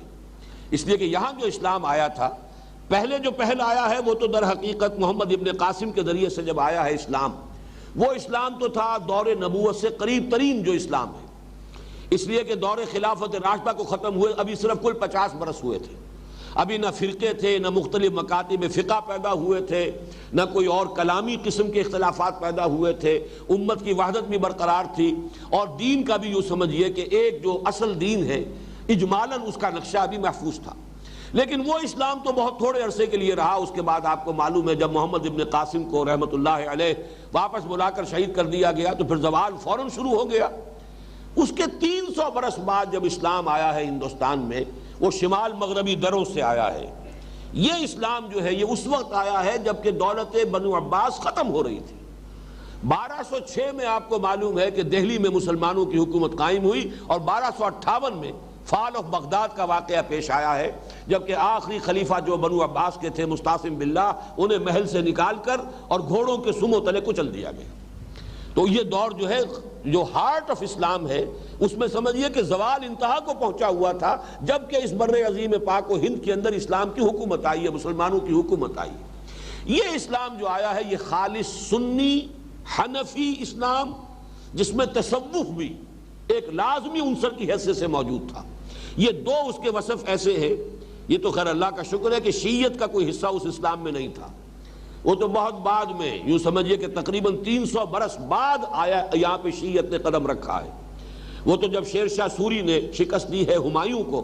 اور ہمایوں جان بچا کر بھاگ کر گیا ہے ایران، اور وہاں سے پھر ایرانی مدد لے کر آیا ہے. ان کے ساتھ قزل باش آئے ہیں. یہ جو آپ کے ٹھوکر نیاز بیگ پر بیٹھے ہوئے قزل باش، یہ ہمایوں کے ساتھ آئے ہوئے ہیں وہ لوگ کہ جنہوں نے پھر دوبارہ ہمایوں کو تخت حاصل کرنے میں مدد کی تھی. اسی لیے اس کے بعد ہندوستان میں شیعت کا اور اہل تشیع کا جو ہے وہ زور بڑھتا چلا گیا. اس سے پہلے یہاں شیعت نہیں تھی، سنی اسلام. لیکن سنی اسلام کے دو وصف، خالص حنفی فقہ اور تصوف، یہ دونوں اس کے لازمی اجزاء تھے. لہذا اب یہاں پر حکومت کا سارا دھندا جو ہے وہ فقہ کے مطابق چلتا تھا. فقہ حنفی، ایک شخص فقہ حنفی کو جانتا ہے وہ مفتی بھی ہو سکتا ہے اور وہ قاضی بھی ہو سکتا ہے، سارے اعلیٰ مناصب تک وہ پہنچ سکتا ہے. لہذا سنت یعنی حدیث کو پڑھنے کی کوئی خاص ضرورت نہیں، اور قرآن مجید بس یہ کہ تلاوت کیجئے اور اس سے ثواب حاصل کر لیجیے. یہی معاملہ جو ہے رہا ہے مسلمانوں کا ہندوستان کے اندر. اس حوالے سے پھر جب دوبارہ شروع ہوا ہے شاہ ولی اللہ دہلوی رحمۃ اللہ علیہ کے زمانے سے پھر قرآن مجید کی طرف ترغیب، اس کی پوری داستان جو ہے میں نے لکھی ہوئی ہے، جو میری وہ کتاب ہے دعوت رجول القرآن کا منظر اور پس منظر، کہ حضرت شاہ ولی اللہ دہلوی رحمۃ اللہ علیہ سے پھر در حقیقت اس کا آغاز ہوا ہے. ورنہ قرآن کو جاننے والے لوگ یہاں نہیں تھے، بس فقہ سے سارا سروکار تھا. تو منہ اب یہ ظاہر بات ہے کہ جو یہود کا معاملہ ہے وہ یہ ہے کہ تورات ان کے ہاں بس کتاب مقدس کی حیثیت سے رہ گئی تھی. یوں سمجھیے کہ اس کے کئی سو برس بعد پھر ان کے علماء نے اپنے فتووں کو مرتب کیا ہے اور تفصیلی جو نظام بنایا ہے اپنا فقہی نظام، وہ تالمود ہے. اور دو تالمودیں ہیں کہ جو دنیا میں مرتب کی گئی، ایک بیبیلونین تالمود ہے اور ایک پیلسٹینین تالمود ہے. یہ دو تالمود، اور یہ ان کی اصل کتاب ہے. اب در حقیقت تالمود عبرانی میں کہتے ہیں لرننگ کو یا اسٹڈی کو، اور اسی سے میں نے ذہن میرا منتقل ہوا ہے کہ عربی زبان کا لفظ تلمیذ معلوم ہوتا ہے کہ چونکہ عبرانی اور عربی زبانیں یا تو یہ کہ یہ یعنی میرے نزدیک تو یہ بھی امکان ہے کہ عربی زبان کو ہم عبرانی کی بیٹی قرار دیں، یا یہ کہ کسی ایک کامن لینگویج سے یہ دونوں زبانیں نکلی ہیں، دونوں بیٹیاں ہیں کسی اور زبان کی، واللہ عالم۔ تو قرب جو ہے بہت ہے، تلمیذ، تلمود در حقیقت پڑھنا سیکھنا۔ تو جب انہوں نے اپنے فتووں کو مرتب کیا، لمبا چوڑا نظام بنایا، پورا قانون بنایا، ان کی رسومات بڑی تفصیل سے مرتب کی گئی، اس تالمود کو اصل میں ان کے دین کی جڑ اور بنیاد ہونے کی حیثیت حاصل ہے، تورات کو نہیں۔ اس اعتبار سے اگر یہاں اس آیت مبارکہ میں ہم کتاب سے مراد تالمود لیں تو پھر بات پوری طرح سمجھ میں آ جاتی ہے۔ ظاہر بات ہے تالمود کو وہ بھی نہیں مانتے کہ وہ اللہ کی طرف سے ہے یا اللہ کی نازل کردہ ہے، بلکہ وہ بھی تسلیم کرتے ہیں کہ ہمارے ہاں کے اہل علم اور جو بڑے خدا رسیدہ تھے اور بڑے اللہ والے تھے انہوں نے یہ ساری چیزیں مرتب کی ہیں، تو اس پر میں سمجھتا ہوں کہ اس کا اطلاق ہو سکتا ہے، اور اسی میں پھر مولانا اصلاحی صاحب کی جو تعویل ہے وہ بھی انکارپوریٹ ہو جاتی ہے، اس لیے کہ وہ فتوے جو فتویٰ فروشی کے انداز میں دیے گئے وہ بھی ظاہر بات ہے کہ اسی میں انکارپوریٹ ہو گئے ہیں، اور اس طریقے سے ان کا جو اصل یوں سمجھیے کہ ان کی سند ہے دین کے اندر، اصل جو حجت ہے دین میں، وہ کتاب ہے جس کے بارے میں قرآن مجید کی ڈسکرپشن بالکل صحیح ہے، فَوَيْلٌ لِّلَّذِينَ يَكْتُبُونَ الْكِتَابَ بِأَيْدِيهِمْ، یہ تو ان کے اپنے ہاتھوں کی لکھی ہوئی کتاب ہے، ثُمَّ يَقُولُونَ هَذَا مِنْ عِنْدِ اللَّهِ، لیکن ظاہر بات ہے کہ وہ اسے منسوب کر رہے ہیں اس معنی میں کہ بہرحال اسی دین کی ہم نے تشریح کی ہے، وہیں سے اس کا استنباط کیا ہے، در حقیقت اسی تورات پر یہ مبنی ہے، تو عوام کے سامنے وہ بات بھی بالکل گویا کہ منزل من اللہ کے درجے میں پیش کی جا رہی ہے، لِيَشْتَرُوا بِهِ ثَمَنًا قَلِيلًا، تاکہ اس کے ذریعے سے اپنے دنیاوی مفادات اور دنیاوی مقاصد کی تکمیل کریں، اور جو بڑی سے بڑی قیمت بھی دنیا میں مل سکتی ہے، ظاہر بات ہے کہ وہ حقیقت کے اعتبار سے اور آخرت کے اعتبار سے وہ ثمن قلیل کے درجے میں ہے۔ فَوَيْلٌ لَّهُم مِّمَّا كَتَبَتْ أَيْدِيهِمْ وَوَيْلٌ لَّهُم مِّمَّا يَكْسِبُونَ، تو ہلاکت ہے ان کے لیے، بربادی ہے ان کے لیے اس چیز سے بھی جو انہوں نے لکھی، جو ان کے ہاتھوں نے لکھی، اور ہلاکت اور بربادی ہے ان کے لیے وہ جو معاوضہ لیا یا جو بھی اس سے انہوں نے دنیاوی منفعت حاصل کی، جو کمائی حاصل کی، جو ثمن قلیل جو انہوں نے قبول کیا، وہ بھی ان کے لیے ہلاکت کا موجب ہے۔ اس آیت سے ہمارے ہاں کے بعض جو انتہا پسند کچھ، اور میں سمجھتا ہوں کہ زہد اور تقویٰ کا بھی ان پر یقیناً بڑا گہرا رنگ تھا، انہوں نے ایک زمانے میں یہاں تک یہ رائے قائم کر لی تھی کہ قرآن مجید کی طباعت، کتابت، فروخت، اس سے بھی کوئی اجرت حاصل کرنا، نفع کمانا بھی حرام ہے، اس لیے کہ اللہ کا کلام ہے، اور یہ بھی اس آیت کے ذیل میں آ جاتا ہے کہ یشترون بہ ثمنا قلیلا۔ اسی طریقے سے ایک مرتبہ مجھے یاد ہے تبلیغی جماعت کے ایک بڑے بہت ہی مخلص، کبھی ہوا کرتے تھے تحصیلدار پارٹیشن سے پہلے، لیکن وہ سب اپنی ملازمت چھوڑ کر ہمہ وقت لگ گئے تھے، بہت نیک آدمی تھے، بہت مخلص، لیکن یہ کہ انتہا پسندی جو ہے وہ ان میں اس درجے آ گئی تھی کہ سب اپنے گھر والوں سے بالکل علیحدہ ہو کر، بیوی بچوں سے سارا رشتہ توڑ کر، پھر وہ جا کر کہیں کاغان میں بہت دور جا کر انہوں نے کسی جگہ پر پہاڑوں کے اندر ہی پھر چلہ کشی شروع کر دی تھی۔ انہوں نے ایک مرتبہ کہا تھا کہ یہ دینی تصنیف و تالیف اور کتابیں چھاپنا اور یہ تفسیریں چھاپنا اور اس سے پیسے کمانا یہ اسی آیت کے تحت آتا ہے۔ تو میں اس وقت بھی ان سے میں نے کچھ تھوڑا سا سختی کے ساتھ بھی کلام کیا تھا کہ قرآن مجید کی آیات کو اس طرح جو ہے اتنا یعنی لوزلی اپلائی کر دینا یہ درست نہیں ہے۔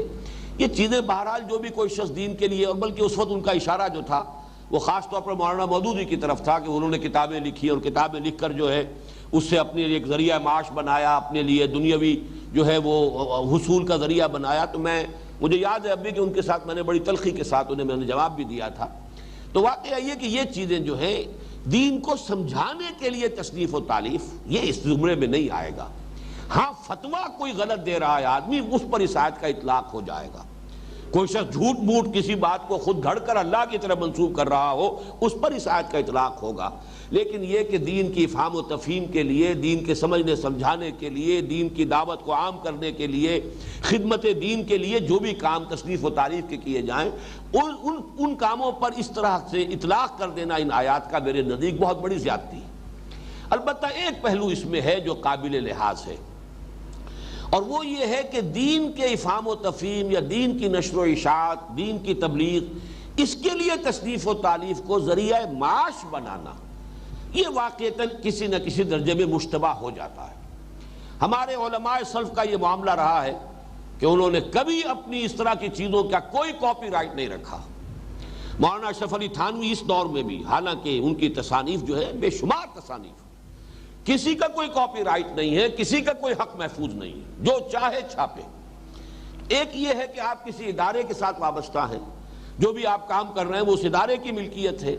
وہ ادارہ جو ہے وہ آپ کو کوئی گزارا الاؤنس دے رہا ہے یا آپ کی جو بھی معاشی ضروریات پوری کر رہا ہے، یہ ایک بالکل مختلف شے ہو جائے گی۔ لیکن اپنی تصانیف کا کو حق طباعت محفوظ رکھ کر اور حق اشاعت محفوظ رکھ کر اس کی رائلٹیز کا نظام چلانا، اور پھر یہ کہ وہ وراثتاً بھی منتقل ہو، یہ واقعتاً ایک مشتبہ چیز ضرور ہے۔ اور میں یہ کہ بہرحال اس آیت کا اطلاق تو اس پر میرے نزدیک صحیح نہیں ہوگا، لیکن یہ کہ ان آیات کا اطلاق ہو جائے گا کہ ہر داعی دین کی طرف سے ہر رسول کا یہ قول قرآن مجید میں نقل ہوا ہے، وَمَا أَسْأَلُكُمْ عَلَيْهِ مِنْ أَجْرٍ إِنْ أَجْرِيَ إِلَّا عَلَىٰ رَبِّ الْعَالَمِينَ۔ یہ دعوت و تبلیغ، یہ جو خدمت میں سر انجام دے رہا ہوں، میں اس پر تم سے کسی اجر کا مطالبہ نہیں کرتا، کوئی کسی اجر کا میں سوال نہیں کرتا۔ میرا اجر، میرا ثواب، میری اجرت اللہ کے ذمے ہے۔ اس کا ضرور اس کے تابع ہو جائے گا کہ ان کاموں کو کھلا رکھنا چاہیے۔ ایک یہ الفاظ ایک مرتبہ مولانا اصلاحی صاحب نے استعمال کیے تھے، ہوا اور پانی کی طرح مباح ہو جانا چاہیے، کہ جو کچھ ہم نے دین کے لیے لکھا ہے، جو کچھ کام کیا ہے، جس طرح ہوا اور پانی دو چیزیں اللہ تعالیٰ نے اتنی عام اس دنیا میں پیدا کی ہے کہ ان کی قیمت کوئی نہیں ہے۔ ہوا ہر جگہ موجود ہے، اور ہوا ذرا نہ ہو تو آپ کی زندگی جو ہے وہ محال ہو جائے، لیکن یہ ہوا آپ کو خریدنی نہیں پڑتی۔ پانی کا معاملہ بھی ہے، بہشتی بیچارہ کبھی لایا کرتا تھا پانی، تو وہ اگر کوئی مشق کو پیسے لیتا تھا، وہ پانی کی قیمت نہیں تھی، بلکہ وہ تو حقیقت میں اس محنت کا کہ جو وہ لے کر آ رہا ہے، کیری کر رہا ہے، اس کی محنت تھی۔ ورنہ یہ کہ پانی اور ہوا جیسے یہ مباح ہے، ایسے ہی دینی تصنیف و تالیف کا معاملہ جو ہے اللہ تعالیٰ جسے بھی ہمت دے اسے کرنا یہی چاہیے کہ اس پر کوئی رائلٹی نہیں، کسی کا کوئی حق تصنیف، کسی کا کوئی حق طباعت جو ہے محفوظ نہ ہو، بلکہ ہوا اور پانی کی طرح اس کو مباح کر دیا جائے، جو شخص چاہے اس کو چھاپے۔ یہ ہو سکتا ہے کہ اس کے اوپر کچھ کنٹرول ہو، کہ کوئی قواعد و ضوابط کے تحت چھاپا جا رہا ہو، معیاری اس کی طباعت ہو رہی ہو، ایسے نہ ہو کہ غلط سلط شائع کر دیا جائے، اس کے لیے کوئی پابندی عائد کی جائیں، وہ اپنی جگہ پر ہے۔ لیکن یہ کہ اس قسم کے کسی کام کا اس طرح کا معاملہ کہ وہ رائلٹی بنے اور رائلٹی بھی پھر منتقل ہو وراثت میں، بہرحال میں اسے حرام مطلق کے درجے میں کوئی فتویٰ تو دینے کی پوزیشن میں نہیں ہوں، لیکن بہرحال اس کو میں مشکوک اور مشتبہ اور مکروہ کا ضرور میں سمجھتا ہوں کہ یہ ان آیات کی روح سے یہ چیز کوئی پسندیدہ چیزوں میں شامل۔ اللہ کا فضل ہے، ہم نے انجمن خدام القرآن کی تمام مطبوعات کا معاملہ یہی کیا ہے۔ ہماری کوئی چیز جو ہے اس پر کوئی رائلٹی کسی کی نہیں ہے، جو چاہے چھاپے، وہ فروخت کرے یا یہ کہ مفت تقسیم کرے، کھلی آزادی۔ فَوَيْلٌ لِّلَّذِينَ يَكْتُبُونَ الْكِتَابَ بِأَيْدِيهِمْ ثُمَّ يَقُولُونَ هَٰذَا مِنْ عِندِ اللَّهِ لِيَشْتَرُوا بِهِ ثَمَنًا قَلِيلًا فَوَيْلٌ لَّهُم مِّمَّا كَتَبَتْ أَيْدِيهِمْ وَوَيْلٌ لَّهُم مِّمَّا يَكْسِبُونَ وَقَالُوا لَن تَمَسَّنَا النَّارُ إِلَّا أَيَّامًا مَّعْدُودَةً، اور وہ کہتے ہیں نہیں چھو سکتی ہرگز ہمیں آگ مگر گنتی کے چند دن۔ یہ ہے ان کا عقیدہ، یہ وہ امانی کی۔ وَمِنْهُمْ أُمِّيُّونَ لَا يَعْلَمُونَ الْكِتَابَ إِلَّا أَمَانِيَّ، ان میں ایسے لوگ بھی ہیں ان پڑھ ہیں، کتاب پڑھی نہیں ہے، اس سے واقف نہیں ہے، لیکن کچھ مذمومہ خیالات ہیں، من گھڑت عقائد ہیں، کچھ اپنے جی میں جو ہے ایسی باتیں جو ہیں انہوں نے گھڑ کر انہیں راسخ کر لیا ہے، اسی کے بل پر جی رہے ہیں۔ تو فرمایا وَقَالُوا لَن تَمَسَّنَا النَّارُ إِلَّا أَيَّامًا مَّعْدُودَةً قُلْ أَتَّخَذْتُم مِّنْ اللَّهِ عَهْدًا فَلَن يُخْلِفَ اللَّهُ عَهْدَهُ، اے نبی ان سے کہیے کیا تم نے اللہ سے کوئی عہد لیا ہوا ہے کہ تمہیں یہ یقین ہے کہ اللہ اپنے عہد کی خلاف ورزی نہیں کرے گا؟ کس دلیل سے بات کر رہے ہو؟ بلکہ بعض مقامات پر تو آیا ہے قُلْ هَاتُوا بُرْهَانَكُمْ إِن كُنتُمْ صَادِقِينَ تِلْكَ أَمَانِيُّهُمْ قُلْ هَاتُوا بُرْهَانَكُمْ إِن كُنتُمْ صَادِقِينَ۔ یہ تو ان کی صرف تمنائیں ہیں، ان کی آرزویں ہیں، ان کے من گھڑت خیالات ہیں، خوشنما عقائد ہیں، وشفل تھنکنگ ہے۔ کہیے ان سے کہ لاؤ، کوئی دلیل ہے تو لاؤ۔ تورات میں ایسی کوئی چیز موجود نہیں۔ دیکھیے جیسے آج بھی جو چاروں گوسپل ہیں عیسائیوں کے، ان میں تثلیث کا کہیں کوئی سراغ ہی نہیں۔ تثلیث کا ذکر ملے گا تو آگے چل کر ملے گا، وہ سینٹ پال کے ایپیسلز میں ملے گا، کہیں اور ان کی جو اپنی فلسفہ ترازی اس میں ملے گا۔ بائبل جو چار جو ہیں گوسپلز، چاہے وہ متی کی ہے اور چاہے لیوک کی ہے اور چاہے یوحنا کی ہے اور چاہے مارکس کی ہے، ان میں کہیں پر بھی تثلیث کا کوئی تذکرہ ہی موجود نہیں۔ اس حوالے سے نوٹ کیجئے کہ یہ بہت اہم بات ہے کہ یہ چیزیں کہاں ہیں، یہ تورات میں نہیں ہے، یہ چیزیں تالمود میں ہے۔ اس کے میں دو حوالے بھی آپ کو سنا دوں گا۔ کہ ان کے ہاں تو یہ بات اس طریقے سے طے ہے کہ ہم اول تو داخل ہو ہی نہیں سکتے. یہ تو بڑی رعایت ہے کہ کہیں اللہ تعالیٰ نے اگر صرف دوسروں کا منہ بند کرنے کے لیے کہ دوسرے جو ہے احتجاج نہ کرے تو وہ ہمیں جہنم میں شاید ڈال بھی دے، لیکن یہ کہ فوراً نکال لے گا، گنتی کے چند دنوں سے زیادہ ہمارا جہنم میں وہاں ہمارا قیام نہیں ہوگا. یہ ان کے مذمومہ خیالات ہیں. قل اتخذتم عند اللہ عہدا فلن یخلف اللہ عہدہ، اے نبی ان سے کہیے کیا تم نے اللہ سے عہد لیا ہوا ہے کہ اب اللہ تعالیٰ اپنے عہد کی خلاف ورزی نہیں کرے گا؟ ام تقولون علی اللہ ما لا تعلمون، یا یہ کہ تم اللہ پر قول کے بعد جب علی آتا ہے تو منسوب کرنا، جڑ دینا، تہمت لگانا. کیا تم اللہ تعالیٰ کی طرف منسوب کر رہے ہو بات جس کے لیے کہ تمہارے پاس کوئی علم نہیں ہے، کوئی دلیل نہیں ہے؟ کہیں تورات میں یہ ضمانت جو ہے موجود نہیں ہے کہ یہودی جو ہے وہ جہنم میں نہیں ڈالا جائے گا اور اس کے ساتھ کوئی معاملہ جو ہے اللہ کے ہاں وہ بڑا کوئی خصوصی ہوگا، پریفرنشل ہوگا. یہ میں آپ کو سنا دیتا ہوں کہ تالمود کا ایک سلیکشن ہے جو ڈاکٹر کوہن نے مرتب کیا ہے، اس کے یہ دو حوالے میں دے رہا ہوں. قیامت کے دن ابراہیم در دوزخ پر تشریف فرما ہوں گے اور وہ کسی مختون اسرائیلی کو اس میں گرنے نہیں دیں گے. یہ اس سلیکشن آف تالمود میں صفحہ 404 پر یہ مولانا عبد الماجد دریابادی رحمہ اللہ نے اپنی جو تفسیر لکھی ہے اس میں یہ حوالے دیے کہ دوزخ کے دروازے پر حضرت ابراہیم بیٹھے ہوں گے اور کسی مختون جس کا ختنہ ہوا، اور اس لیے کہ یہ حضرت ابراہیم کی سنتوں میں سے ہے اور یہ خاص طور پر یہ سنت جو ہے یہود کے ہاں بھی مسلسل رہی ہے، پھر یہ کہ مسلمانوں میں، اور یہ حضور صلی اللہ علیہ وسلم کی سنت کے اعتبار سے پھر ہمارے ہاں بھی یہ معاملہ چلا ہے. تو کوئی مختون اسرائیلی جو ہے، جو ختنہ شدہ اسرائیلی ہوگا، اس کو وہ جہنم میں داخل نہیں ہونے دیں گے، گرنے نہیں دیں گے، دروازے پر ہوں گے. اور صفحہ 405 پر یہ ہے کہ جہنم کی آگ اسرائیلی گناہ گاروں پر کوئی قدرت ہی نہیں رکھتی.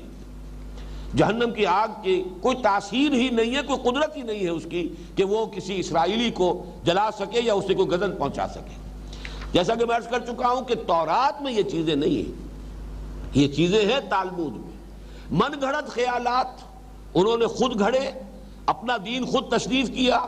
یہ جیسے عقائد ہمارے ہاں بنتے چلے گئے اور نئے نئے جو ہے توہمات ہمارے دین میں داخل ہوئے، بدعات کا طومار اور نئی نئی رسومات اور ایک بالکل نیا دین اور ایک نئی شریعت تصنیف ہو گئی. یہ چیزیں ہمارے ہاں تو علیحدہ رہیں. بہرحال قرآن قرآن ہے، حدیث حدیث ہے، فقہ فقہ ہے، ہر شے علیحدہ علیحدہ ہے. اب اگرچہ کتابیں ہیں عقائد کی تو علیحدہ ہے، معتزلہ کے عقائد کی علیحدہ کتابیں مل جائیں گی، اشاعرہ کی علیحدہ مل جائیں گی، اور جو ماتریدیاں ہیں ان کی علیحدہ مل جائیں گی. ہمارے ہاں ہر شے علیحدہ ہے.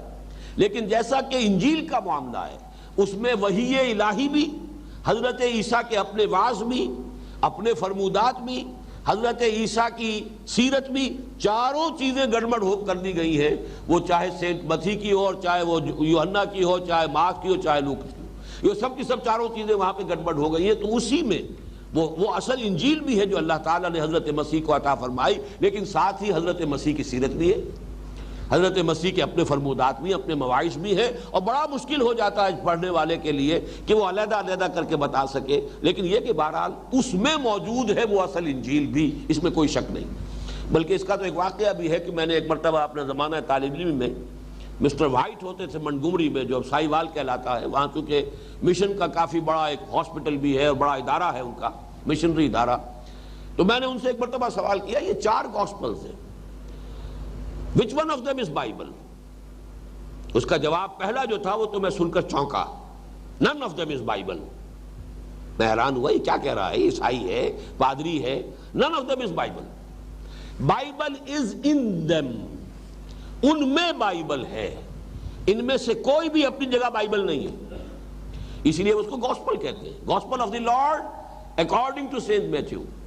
Gospel of the Lord according to Saint John. تو اصل میں بائبل اس میں اس حد تک اس جملے کے اندر صداقت ہے کہ اسی میں حضرت مسیح علیہ السلام پر جو اللہ تعالیٰ کی وحی نازل ہوئی. ظاہر بات ہے جیسے حضور نے بھی جب قرآن آپ پر نازل ہوا تو اپنی زبان مبارک سے سنایا ہے نا لوگوں کو، تو حضور ہی کی زبان مبارک سے آپ کے اور جو احادیث جنہیں ہم کہتے ہیں وہ بھی نکل رہے. اگر ان سب کو گڑبڑ کر دیا گیا ہوتا تو گویا کہ کلام اللہ، یہ قرآن مجید اور حدیث نبوی، یہ آپس میں ایک دوسرے کے ساتھ گڑبڑ ہو جاتے. یہی وجہ ہے کہ حضور نے ابتدا میں تو سختی کے ساتھ منع کر دیا تھا لا تکتبوا انی الا القرآن، قرآن کے سوا اور کوئی شے لکھو نہیں، اس لیے کہ یہ قرآن کی ایک مرتبہ ترتیب اور تدوین مکمل ہو لے، اس کا پورا معاملہ لوگوں کے سینوں کے اندر یہ قرآن اسی ترتیب کے ساتھ محفوظ ہو جائے، اس کے بعد پھر حدیثیں لکھی جائیں تو کوئی حرج نہیں۔ لیکن اگر اس سے پہلے کہیں اسی دوران میں کوئی حدیثیں بھی لکھ دی گئی تو ہو سکتا ہے اشتباہ ہو، کسی کو بعد میں کوئی بھی لکھا ہوا ملے اور اس کو یہ شک ہو جائے کہ شاید یہ بھی قرآن ہے۔ تو اللہ کا بڑا فضل ہے، چونکہ یہ آخری دین ہے، تا قیام قیامت اسی کو رہنا ہے، لہذا اس کا معاملہ یہ رکھا ہے کہ اللہ نے ہر اعتبار سے اس کی حفاظت کا بندوبست کیا۔ قرآن علیحدہ ہے، حدیث علیحدہ ہے، سیرت علیحدہ ہے، اور پھر اس کے بعد ہمارے ہاں فقہ کی کتابیں ہیں، مختلف جو بھی فقہاء ہیں وہ ان کے اپنے علیحدہ علیحدہ جو سلسلے ہیں فقہی مسالک کے، ان کی اپنی ہیں، عقائد کی کتابیں علیحدہ ہیں، ہر چیز۔ لیکن یہودیوں کے ہاں یہ تمام چیزیں تالمود میں آ کر انہوں نے گویا کہ ایک ہی کتاب کی شکل اختیار کر لی۔ وَقَالُوا لَن تَمَسَّنَا النَّارُ إِلَّا أَيَّامًا مَّعْدُودَةً قُلْ أَتَّخَذْتُمْ عِندَ اللَّهِ عَهْدًا فَلَن يُخْلِفَ اللَّهُ عَهْدَهُ أَمْ تَقُولُونَ عَلَى اللَّهِ مَا لَا تَعْلَمُونَ۔ اس میں یہ ایک اشکال ہوا ہے، خود یہودیوں کی مختلف روایات اس میں آتی ہیں۔ ان کا کچھ لوگوں کا کہنا یہ کہ 40 دن ہمارا کوئی بھی اسرائیلی جہنم میں ڈالا گیا تو میکسیمم 40 دن تک رہے گا۔ کیوں کہ 40 دن تک ان کے کچھ لوگوں نے بچھڑے کی پرستش کی تھی، اس کے حوالے سے وہ کہتے ہیں کہ ہمارے لیے اگر کوئی امکان ہے کہ کوئی یہودی جو ہے وہ آگ میں ڈالا جائے تو میکسیمم 40 دن۔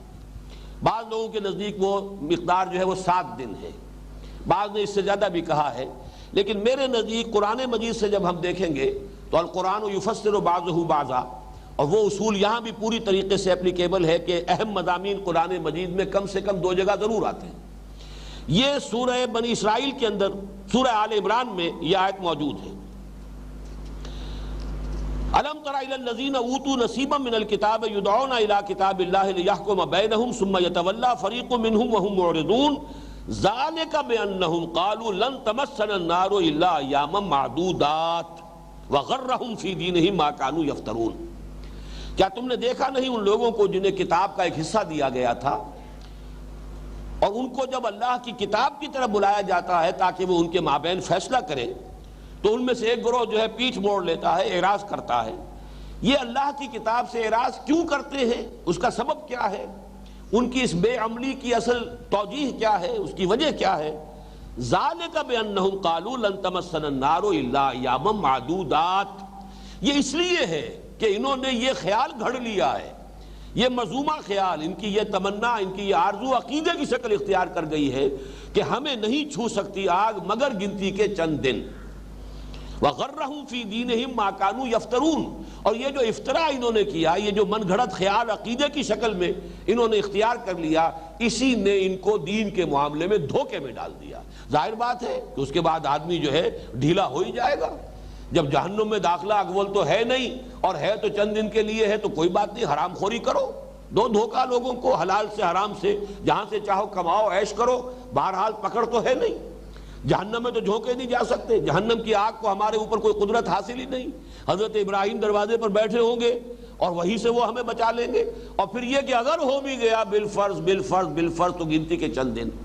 یہ آیت میں نے آپ کو اس لیے یہاں سنائی ہے کہ یہاں معدودہ کی بجائے معدودات کا لفظ آیا ہے، اور معدودات جو ہے یہ جمع قلت کہلاتی ہے، یہ 9 سے زیادہ پر اس کا اطلاق نہیں ہو سکتا۔ یہی ایام معدودات یہ 23ویں رکوع میں سورہ بقرہ میں بھی آئے گا کہ جو شروع میں روزے فرض کیے گئے تھے، ابتدائی 3 روزے ہر مہینے میں، وہ معدودات کا لفظ آیا تھا۔ یا پھر یہ ہے کہ جو منی میں قیام ہے، ایام معدودات، وہ بھی معدودات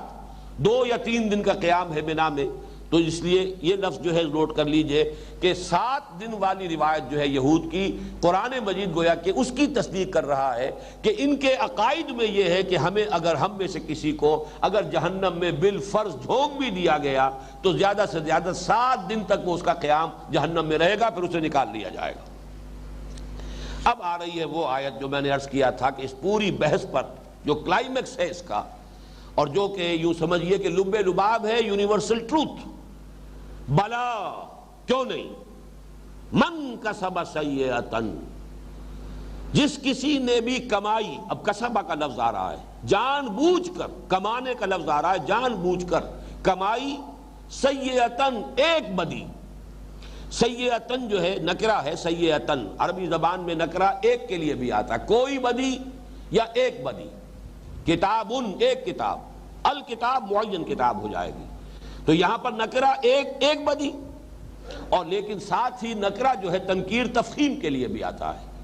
جو عام بدی نہیں ہوگی، چھوٹا گناہ نہیں، گناہ صغیرہ نہیں، کبیرہ. جس کسی شخص نے جان بوجھ کر ایک کبیرہ گناہ کمایا، وَأَحَاطَتْ بِهِ خَطِيئَتُهُ، اور پھر اس کی خطا نے اس کا احاطہ کر لیا، اس کو گھیر لیا چاروں طرف سے، فَأُولَٰئِكَ أَصْحَابُ النَّارِ، تو وہ جہنمی ہوں گے، ہم فیہا خالدون، اس میں ہمیشہ ہمیشہ رہیں گے. کسی کے لیے کوئی ضمانت نہیں ہے کہ وہ نکال لیا جائے گا. یہ آیت جو ہے، یہ چونکہ اب وقت بہت کم رہ گیا ہے، میں اس پہ گفتگو جو ہے انشاءاللہ تعالیٰ پھر اگلے ہفتے کو کر سکوں گا، اس کا حق اس طرح ادا نہیں ہو سکتا. لیکن اس آیت کو نوٹ کر لیجئے کہ یہاں اصل زور دینا مقصود ہے کہ تم تو کہتے ہو کہ کوئی بھی گناہ تمہارے لیے خلود فی النار کا جو ہے وہ سبب نہیں بن سکتا. اللہ کا جو ابدی قانون ہے، جو غیر متبدل ہے، اس میں تبدیلی کا کوئی امکان نہیں، جو سب کے لیے تھا، جو کہ چاہے وہ یہود کے زمانے میں جب تک کہ یہودی مذہب ہی اللہ کا آفیشل دین تھا، جب تک کہ حضرت مسیح کی بعثت نہیں ہو گئی، پھر جب تک کہ حضرت مسیح کے بعد حضور کی بعثت نہیں ہوئی، تو یہی جو دین ہے حضرت مسیح علیہ السلام جس کی تلقین کر گئے، وہی در حقیقت دین خدا بندی ہے. اب محمد الرسول اللہ صلی اللہ علیہ وسلم کے بعد، آپ کی بعثت کے بعد، یہ دین اسلام ہے. ان الدین عند اللہ الاسلام، اور یہ کہ من یبتغی غیر الاسلام دینا فلن یقبل منہ. ان میں یہ ہے کہ اصل شے جو ہے وہ انسان کا ایمان اور عمل ہے. اور کسی شخص نے ایک گناہ بھی جان بوجھ کر کمایا، اور پھر یہ کہ اس پر دوام ہے، اس پر مداومت ہے، اور اس کا اوپر انسان جو ہے اس طرح عمل کرتا چلا جا رہا ہے، اس کے اثرات ہیں جو انسان پر مترتب ہوتے ہیں. اس کی روح پر، جیسے کہ حدیث میں آتا ہے، حضور نے فرمایا انسان گناہ کرتا ہے، دل پر ایک سیاہ داغ پڑتا ہے.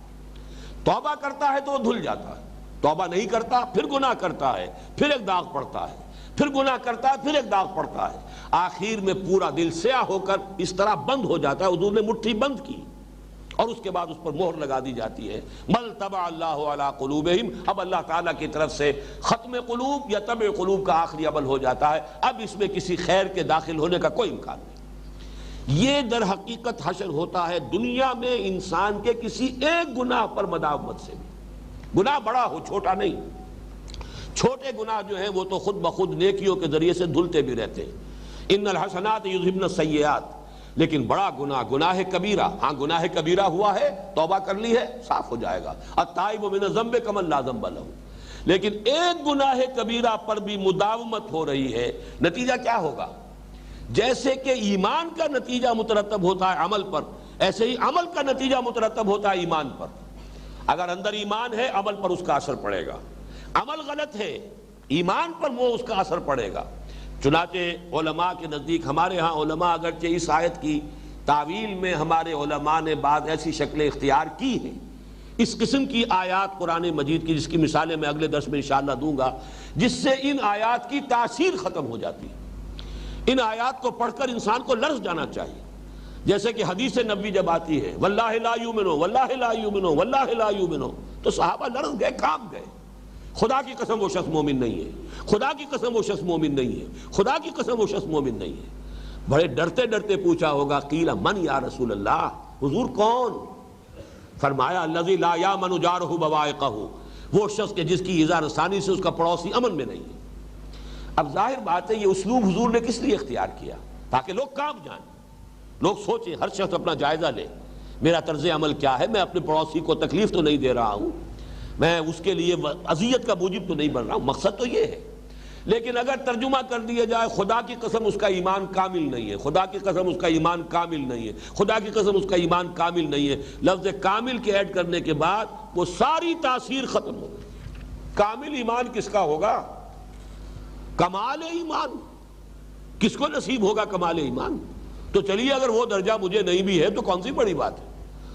تھوڑا بہت ایمان بھی ہو جائے ہمارے پاس تو بڑی کامیابی ہے، بڑی اللہ تعالیٰ کے ہاں کامیابی کی ضمانت ہے. لہذا وہ ساری تاثیر ختم ہو گئی. تو اصل میں جو اس کا حل ہے، علماء یہ کیوں کرتے ہیں؟ اس لیے کرتے ہیں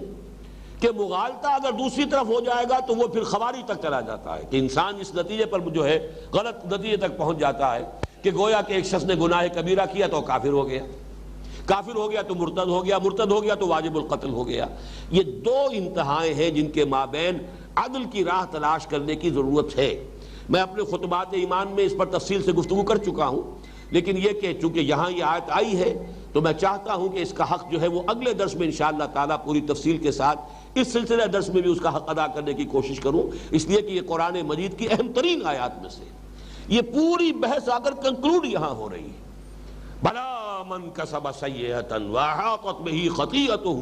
فاولئک اصحاب النار هم فیہا خالدون۔ کیوں نہیں؟ جس شخص نے کمائی ایک بڑی برائی، جان بوجھ کر ایک گناہ کبیرہ کا ارتکاب کیا اور پھر اس پر مداومت ہوئی، اسی کے اوپر جو ہے انسان ڈیرا لگا کر بیٹھ گیا اور اس نے اس کا احاطہ کر لیا۔ ایک گناہ کے اثرات بھی انسان کو اپنے گھیرے میں لے سکتے ہیں، اپنے احاطے میں لے سکتے ہیں۔ سود خوری کرتا چلا جا رہا ہے، کرتا چلا جا رہا ہے، کرتا چلا جا رہا ہے، کیا اس کے کوئی اثرات اس کی شخصیت پہ نہیں پڑیں گے؟ ہمارے وہ جو ٹریڈیشنل علماء ہیں وہ بھی ایک اصول مانتے ہیں کہ المعاصی برید الکفر، یہ معصیت جو ہے، گناہ جو ہے، معاصی جو ہے، یہ کفر ہی کی ڈاک ہے۔ آپ نے کوئی گناہ کیا ہے تو گویا کہ کفر کو اپنی طرف آپ نے بلایا ہے، ایک چٹھی کفر کی آپ کو پہنچ گئی ہے۔ اب یہ چٹھیوں پر چٹھیاں چلی آ رہی ہیں تو معلوم ایسا ہو سکتا ہے کہ ایک وقت آ جائے کہ ایمان سرے سے زائل ہو جائے۔ اگرچہ ایک انسان اوپر سے وہ مرتد نہیں ہو رہا، وہ کافر نہیں ہے، زبان سے کلمہ کفر نہیں کہہ رہا، وہ اپنے آپ کو مسلمان سمجھ رہا ہے، لیکن جیسے منافقین کے بارے میں قرآن مجید میں سورہ منافقون میں کہا گیا ذالک بانہم آمنوا ثم کفروا فتطبع علی قلوبہم، یہ اس لیے کہ یہ ایمان تو لائے تھے لیکن پھر انہوں نے کفر کیا، لیکن یہ کفر جو ہے ظاہری نہیں ہے، قانونی نہیں ہے۔ منافق جو ہے مرتد قرار نہیں دیے گئے اس لیے کہ انہوں نے اعلانیہ کفر جو ہے اس کا اعلان نہیں کیا ہے، کھلم کھلا کفر کا اعلان نہیں کیا، رہے مسلمان، قانوناً مسلمان، اندر سے کافر۔ ذالک بانہم آمنوا ثم کفروا فطبع علی قلوبہم فہم لا یفقہون۔ اب یہ تفقہ سے محروم ہو گئے ہیں، بالکل گویا کہ وہی حدیث کہ گناہ کیا داغ پڑا، اور گناہ کیا پھر داغ پڑا، پھر گناہ کیا پھر داغ پڑا، یہاں تک کہ پورا دل سیاہ ہوا، نہ صرف سیاہ ہوا، یوں بند ہو گیا، حضور نے اپنی مٹھی بند کی، اس طرح بند ہو جاتا ہے، پھر اس میں کوئی خیر داخل نہیں ہو سکتا اور اسی پر مہر لگ جاتی ہے۔ اس کے برعکس والذین آمنوا وعملوا الصالحات، اور وہ لوگ جو ایمان لائے اور جنہوں نے اس ایمان کے عملی تقاضے پورے کیے، نیک عمل کیے، اولئک اصحاب الجنہ، وہ ہوں گے جنت والے، ہم فیہا خالدون، وہ اس میں رہیں گے ہمیشہ ہمیشہ۔ ان آیات کا جیسا کہ میں نے عرض کیا حق ادا نہیں ہو پایا ہے، اور اگلے درس میں بھی انشاءاللہ ہم یہی سے شروع کریں گے۔ بارک اللہ لی ولکم فی القرآن العظیم ونفعنی وإیاکم بالآیات والذکر الحکیم۔